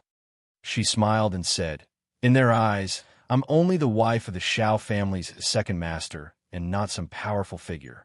If I were to deal with them or wake them up, it would be even more troublesome to explain later. So be it. If they wake up tomorrow and ask, just say that we're also unconscious and don't know anything. Hearing this, Muchan nodded and responded, Okay. Chapter 4734. He sat in the spirit beast carriage and listened to the madam talking to the guards outside. She was talking about an attack by men in black in the middle of the night. She got out of the carriage to investigate, only to find out that a mysterious master had appeared and saved them. However, she somehow fell asleep and did not know what happened after that. Perhaps it was because they didn't lose anything and the assassins in black were all dead. Therefore, after the guards dealt with the corpses on the ground, they prepared to continue their journey. Muchan alighted from the carriage and saluted the madam. Thank you for taking care of me, but I have to go now. I can't travel with you. Seeing this, the madam only looked at him and said, Then be careful on the road. We will meet again in the future. Muchan replied and glanced at her. Then, he quickly left the place alone. Seeing the child leave, the maid could not help but say, Madam, this child's footwork looks very exquisite and his speed is also very fast. I think it will be difficult for us to catch up with him. That child is not a simple character to begin with. The madam smiled happily. I didn't expect to meet such an interesting child on this trip. It's a pity that the time we spent together was too short. Perhaps you will meet him again in the future. The maid smiled and said, Madam, you should sleep for a while more. I will wake you up when we reach the next rest stop. The madam responded and rested in the spirit beast carriage. The carriages moved forward slowly. Because of last night's incident, everyone was 120% alert today and did not dare to slack or relax. A few days later, however, who was in the forest, finally collected all the crystal cores. After he sent the news to his younger siblings, he went to find the way out of the forest. However, when he was about to leave the forest, he was stopped by a group of mercenaries. Boy, you must have collected a lot of crystal cores these days, right? Hand them over obediently and call us Grandpa, and we will let you pass. A man with a large saber on his shoulder revealed a greedy look. He stared at Hao with a sinister gaze. Hao stopped in his tracks. There was no expression on his cold little face, not even the slightest bit of fear. He turned slightly to the side and glanced at the Sky Sunset team that had been following him. When he saw that they were hiding behind the trees and didn't seem like they were going to reveal themselves, his heart trembled slightly and his mind began to spin rapidly. Behind them, the hidden group watched the scene unfold.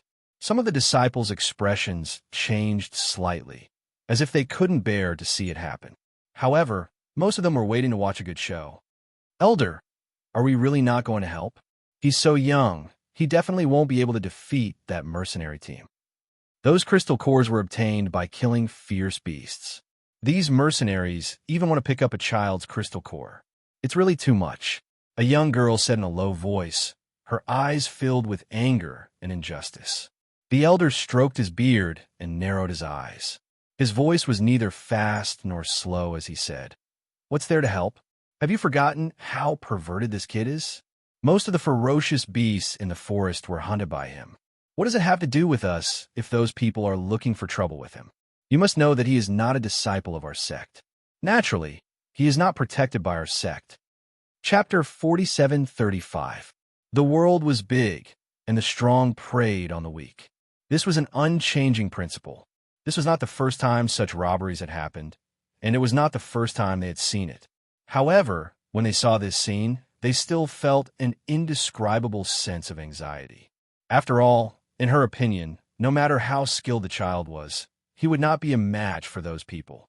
However, as the elder said, he was not a disciple of their sect, so naturally, he would not be protected by their sect. However, if he is willing to take out half of the crystal cores, we can help him. The elder narrowed his eyes and said. Hearing this, the young girl was stunned. She immediately walked forward and shouted, "Hey, child, our elder said that if you take out half of the crystal cores as a reward, he can protect you and leave safely. What nonsense are you talking about?" The elder glared at the young girl in embarrassment and said, "Come back. Don't meddle in other people's business." It was true that he wanted the crystal core, but this crystal core couldn't be taken just like that. Otherwise, if he took this child's crystal core today, his reputation would naturally be damaged tomorrow.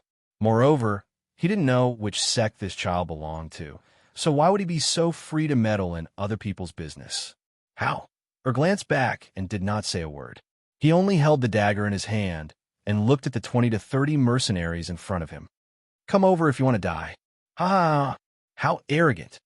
When the mercenaries saw this, they could not help but raise their heads and laugh loudly. When one of them saw this, he rolled up his sleeves and walked forward. He looked at the small Hauer with disdain and said, "I think you are the one who is tired of living, right? Even if you are good at killing ferocious beasts, you want to fight with us? You are still too inexperienced." As soon as he finished speaking, he took a big step forward and grabbed Hauer with his big hand. "Let me see how much you are worth." Hauer stared at his movements. When he saw the big hand grabbing towards his lapel, a cold look flashed across his eyes. In the next moment, his figure moved in an instant and the dagger in his hand slashed upwards. Sharp cold light refracted out, and a swift and fierce chi blade accompanied by the mercenaries' blood-curdling screams resounded. "Ah, my hand!"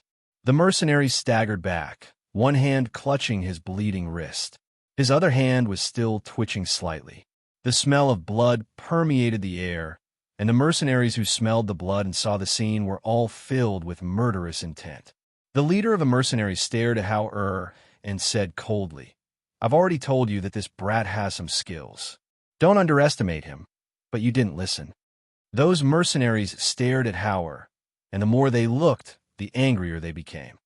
Who would have thought that such a brat would have such skills? The two of you go up. Be careful. I don't believe that we need so many people to deal with a little brat. Yes. The two mercenaries who were signaled to step forward responded with an excited look on their faces. They stared at Hauer for a while and said with a creepy voice, "This child's skin and flesh should be tender. I wonder if we can directly tear off his hands and feet if we tear him apart. He's just a little brat. What can he do? Watch me. I'll capture him within 3 moves." Chapter 47:36. Seeing this, Hauer's eyes flashed. These mercenaries were not weak, and he only managed to kill them when they were unprepared. Once they were on their guard, there was no chance for him to strike again. Since he could not win, he could only run. Thus, when he saw Fong Ming's palm strike and hidden weapon coming at him, he immediately dodged. His figure quickly dashed 10 meters away. His figure paused as he swept a glance at the mercenaries and the Sky Sun sect members who were watching the show. In the next moment, he changed his original direction of leaving the forest and quickly dashed into the depths of the forest. Chase! Seeing this, the mercenaries immediately shouted and quickly chased after him. After they left, the people from the Sky Sun sect also walked out. The elder and the middle-aged man saw this scene and shook their heads slightly. It's a pity that this child won't survive. These mercenaries were people who carried out missions in the forest all year round. They were skilled and used to fighting in the forest. No matter how smart the child was, it would be difficult for him to survive under their hands. Let's go.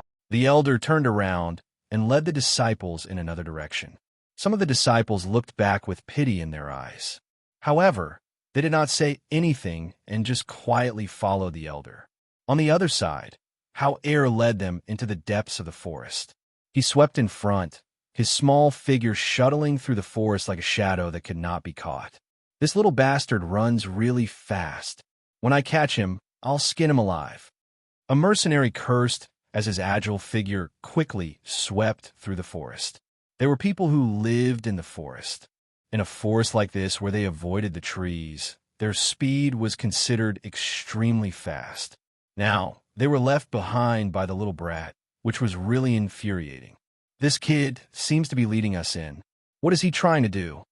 The leader of the mercenaries said doubtfully, feeling that something was not right. What can he do? He's just a little brat. What can he do? Another person said disapprovingly. Hearing this, the leader of the mercenaries suppressed the doubts in his heart. Indeed, he was just a little brat. Moreover, there were no strong people secretly guarding him. If they killed him, then so be it. What could happen? It was probably just him overthinking things. What could a 10-year-old kid do? Even if he could really pull some tricks and lure them into the forest, he would only have a dead end. Thus, everyone sped up and continued to chase. They all knew that this brat had many treasures on him. Now that they had set their eyes on him, they naturally couldn't let him leave. However, right at this moment, they saw the little ghost that had been moving forward suddenly stop. Moreover, it was facing them as if it was waiting for them to come closer. Ha ha ha ha ha! Brat, can't you run anymore? A mercenary laughed and stared at the child in front of him, revealing a bloodthirsty and cruel sneer. You want to run? Didn't he want to escape? Try running again. Escape? Who said I was going to run away? Howard said coldly. A cold light flashed in his eyes. I just don't want you to have a chance to escape. Chapter 47:37. Howard looked at them and opened his mouth slightly. He called out coldly, Silver Wolf. As soon as his voice fell, a ray of light shot out from his body, and a majestic silver wolf leaped and appeared in front of the mercenaries. A wolf, with a howl of a wolf, the oppressive aura from its body spread out, instantly enveloping the entire area. Once the powerful and frightening aura of a sacred beast spread out, even those mercenaries who possessed decent strength turned pale at this moment. Their entire bodies stiffened involuntarily, and some of the weaker ones even lost control of their legs and knelt down on the ground. Sacred, sacred beast. They widened their eyes in shock and looked incredulously at the sacred beast that appeared in front of them. At this moment, they finally understood why this brat had lured them here. It turned out that it was to summon a sacred beast to kill them. Whoosh! Ow! Took advantage of their moment of shock. Taking advantage of the silver wolf's oppressive aura, a long sword appeared in his hand. The biting cold sword aura followed his figure and attacked.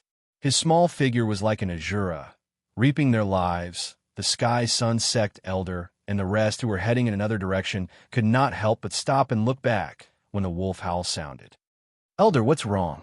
The middle-aged man asked. Didn't you hear it? The elder frowned and looked at him.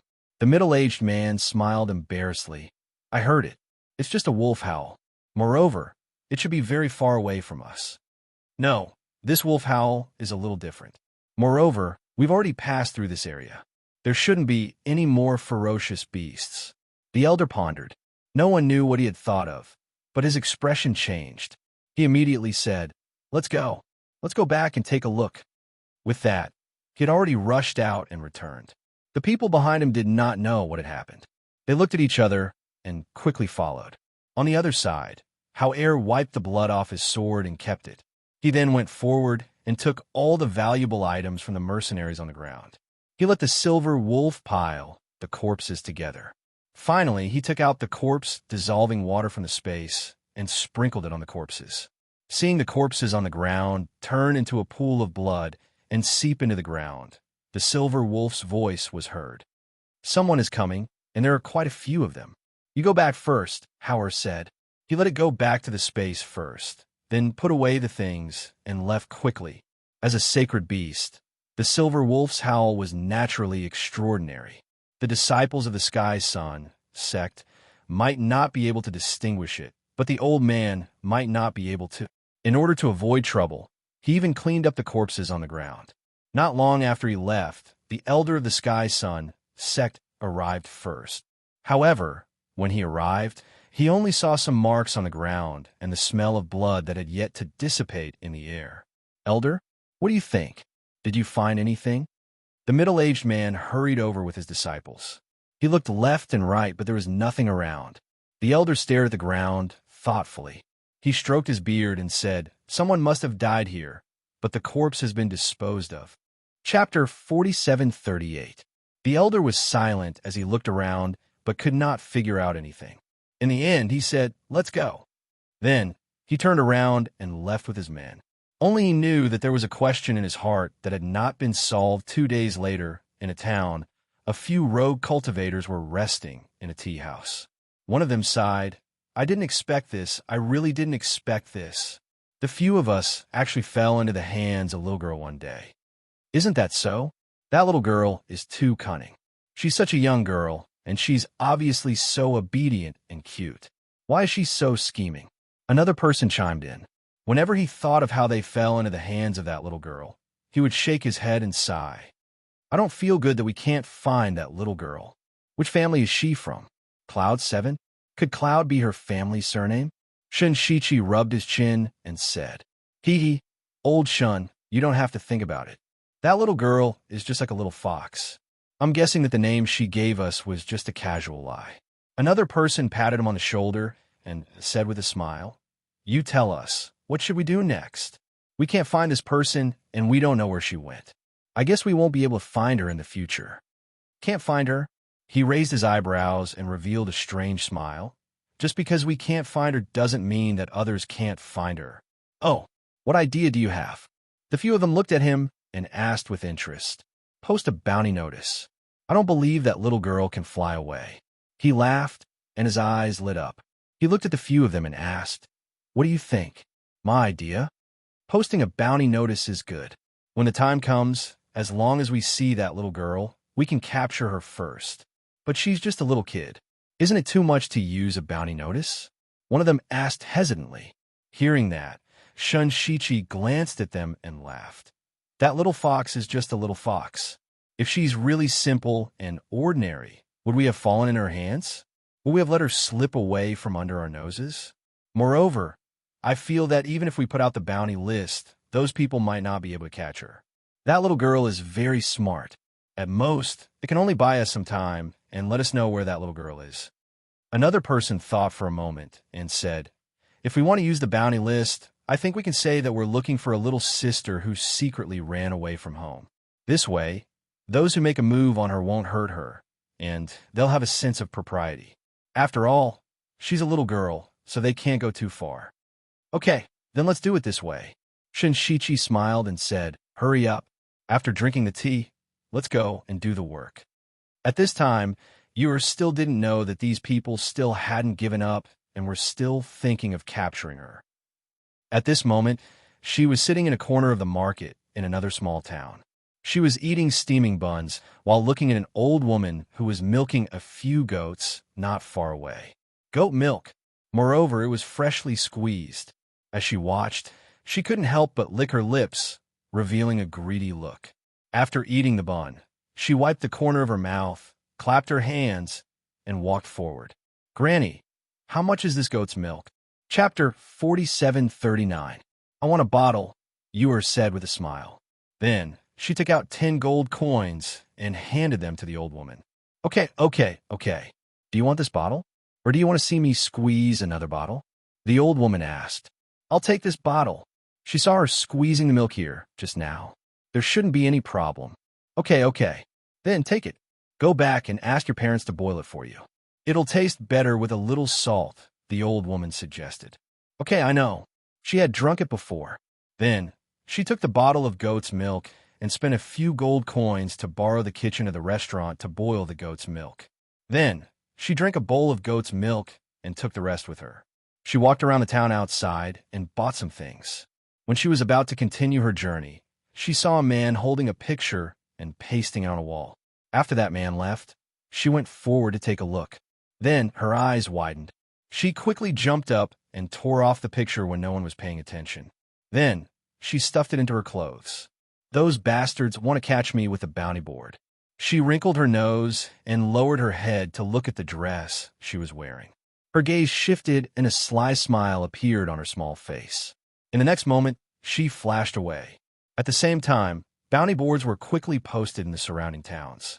Mu Chun, who had just entered the town, frowned slightly when he saw the picture on the wall. He walked forward and looked at it carefully. The more he looked, the colder his expression became. After entering the town, he went to a place to rest. Then, he took out his communication jade to see if his sister had encountered any problems. After a while, he received a message from his communication jade. After hearing that his sister had sent him a message, he was relieved. He only told her to be careful and told her the location of the town where he was now. As expected, the two of them did not take the same path. The town they were in was also very far away. It could be said that it was almost impossible for them to travel together at the same time. Moreover, their master had already made it clear that they should travel back by themselves. When you went on the road again, she had changed out of her beautiful dress. Instead, she was wearing a beggar's dress. She used to hear her father talk about her mother's past, so she knew that her mother used to be very naughty. She didn't like beautiful clothes, but she liked to dress up as a beggar and wander around. It was rare to have such an opportunity. She also wanted to learn from her mother and become a little beggar. Moreover, even if those people appeared in front of her, they probably wouldn't be able to recognize her. Shinshichi and the rest did not expect the little girl to disguise herself as a beggar. At this moment, they were listening to the news that they had seen the little girl they were looking for. Some even said that they had caught her and were waiting for them to go over. However, as they listened to the news coming from all over, they couldn't help but look at each other and say, should we add another rule? Should we teach them a lesson for passing off falsehood as truth? No, it should be that the person who posted the bounty list didn't do a good job. They sent the news without checking. It seems that they didn't care much about this matter. Shinshichi narrowed his eyes and sneered. Maybe he thinks we are ordinary rogue cultivators. Looks like we have to do something to get results faster. Chapter 4740. The next day, Shun Shichi and others appeared in the small town where Yu had stopped before. They walked around the small town and said, according to the news, that little girl was last seen in this small town. Now it seems she shouldn't be in this town. However, this place is actually easy to find. After leaving this town, there's only one way to go south. Since that is the case, let's go. Going south is that big city. Thinking about it, that little girl ought to be a descendant of that city's clan. The difficulty of finding her should be reduced a bit. Another person said with a smile. Then looking at the few people beside him, he also continued to move forward. At this time, perhaps Yu felt that they wouldn't be able to find her, so she slightly slowed down her pace. Until evening, when she saw the sky was about to darken, she also saw a village in front of her. The surroundings of the village were planted with corn, so she thought to go there to rest for a while and conveniently look for some food. But because she was wearing beggar's clothing, before she could even get close, some brats of the village threw stones to drive her away. Go, smelly beggar. You're not allowed to come to our village. The children of the village threw stones while scolding and driving away that little beggar. Yu was dazed for a moment. Seeing the stones were thrown towards her, she promptly dodged and retreated while shouting, "Don't throw stones at me! Don't throw stones at me!" "Little beggar, go away. You're not allowed to come to our village. Quickly go away, otherwise I will bite you." A brat shouted, then unexpectedly turned around and shouted, Big Yellow, quickly come out." Yor looked and saw a big yellow dog running towards her while barking at her. Seeing that big yellow dog running towards her, she didn't think and quickly retreated while shouting, "Control your dog, otherwise I will kill it and eat it. Big Yellow, bite him. Big Yellow, bite him." The devilish brats were shouting and clapping their hands with excitement written all over their faces. Yor turned around and ran. After running for some distance, she saw an old beggar walking towards that village while holding a branch as a crutch. Seeing this, she reminded him, "The children there don't allow beggars to approach, and there's also a big yellow dog that bites people. Old beggar, quickly run." The old beggar looked at her and smiled. "You run first, this old beggar will get some food." Then he continued to walk forward. Upon seeing this, Yor didn't pay any more attention to him. She first ran towards a mountain path. After running for quite a distance, and seeing that big yellow dog didn't chase after her, she went to the woods beside the mountain path to find a place to rest. "These kids are really bad. They even bully people," she murmured and wiped her sweat with her sleeve. She took out some water from her space to drink, and then took out some food from her space. Seeing there were only pastries and meat jerky, she bitterly wrinkled her small face and silently sighed.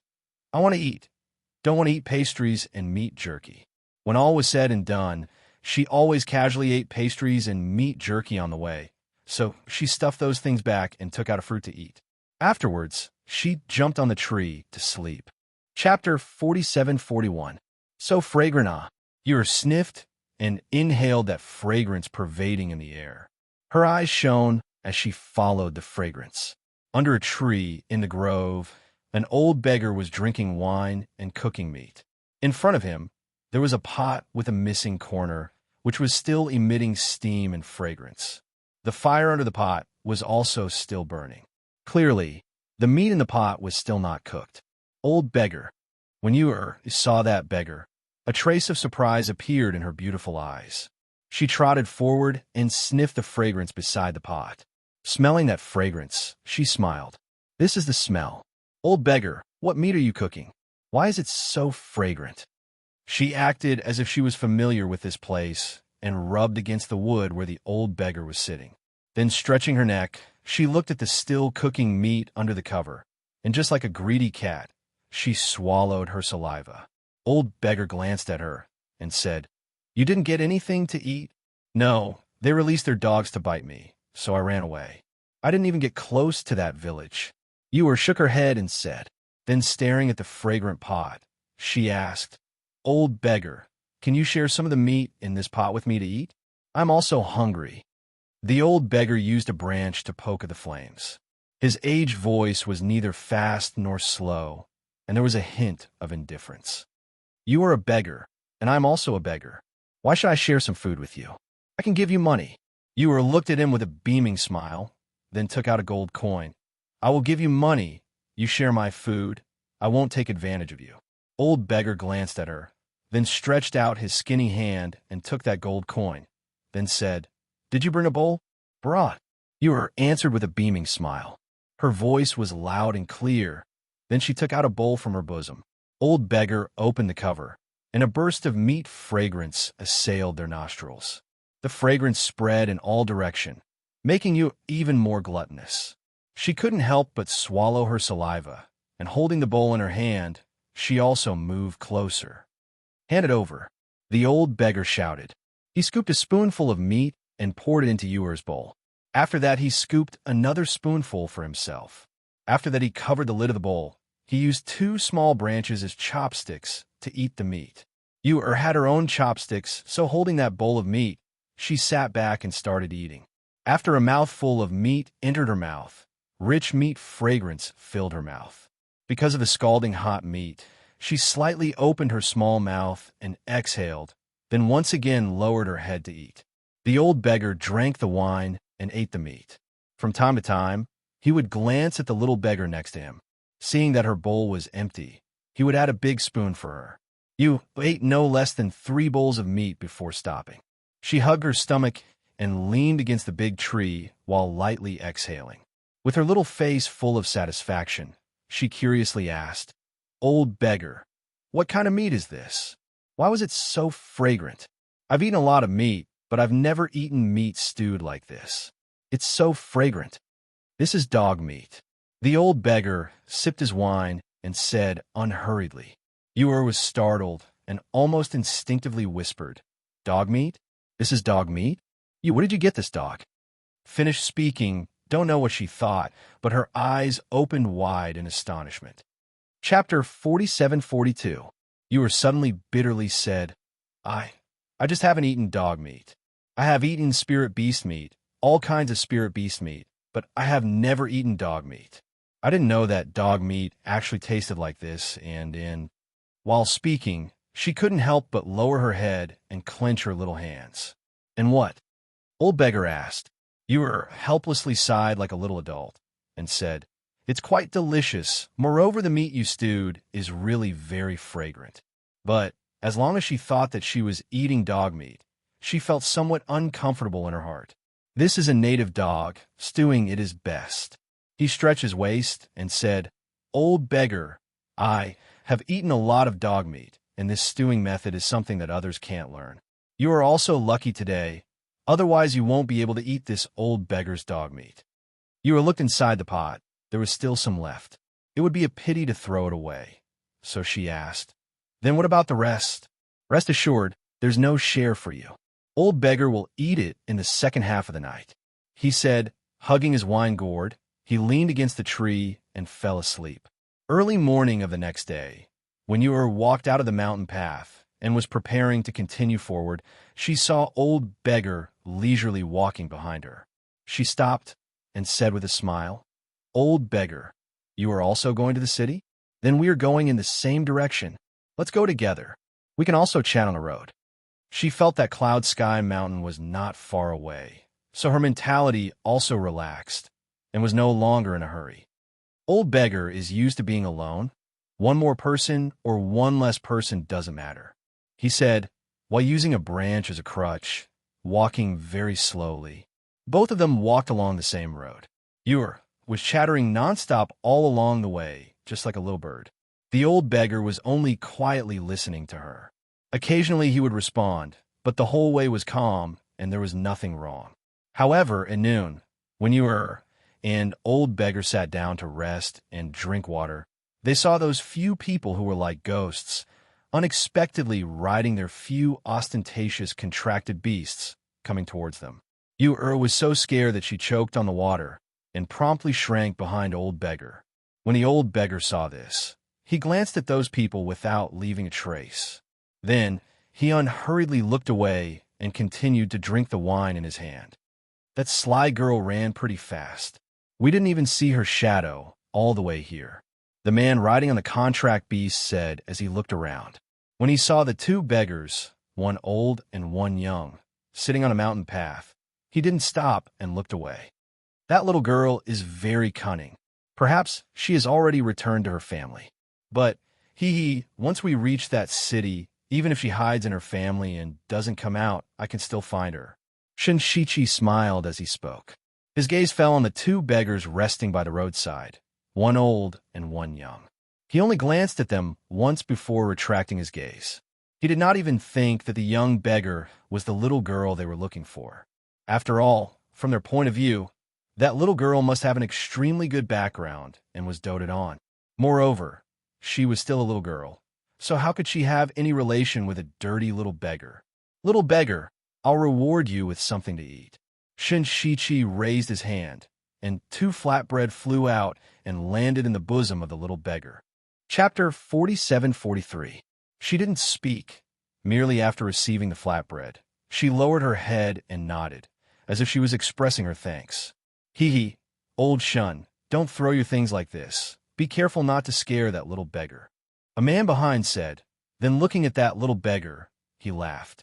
Hearing this, Shinshichi, who had originally moved his gaze away, again looked back and saw that little beggar had lowered her head. Moreover, she didn't speak, only nodding her head. He couldn't help but raise his eyebrows, and just when he was about to speak, he heard the happy and grateful voice of that old beggar. "Many thanks, sirs. My granddaughter is mute and also timid, so I thank sirs on her behalf." Old beggar said, "Mute?" Er's body stiffened, but she didn't say anything, merely curled up beside the old beggar and kept lowering her head while tightly hugging those two flatbread. "Well, it's not a big matter."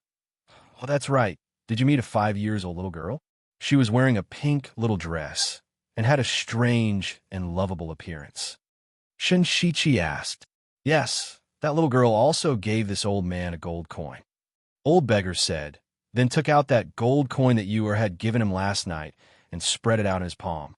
Seeing this, the eyes of Shinshichi and others shined. Then looking at each other, they laughed. "Like I said, that little girl didn't have any other way to go, so I reckon she wants to return to the city." "Old beggar, how long has that little girl walked?" Another person asked. "This old man met her yesterday. Last night this old man and granddaughter rested in the forest, so I don't know about that little girl." Old beggar said, then shook his head. "Let's go. If we speed up a bit, I reckon we can still catch up," Shinshichi said with a smile, then urged his contract beast forward.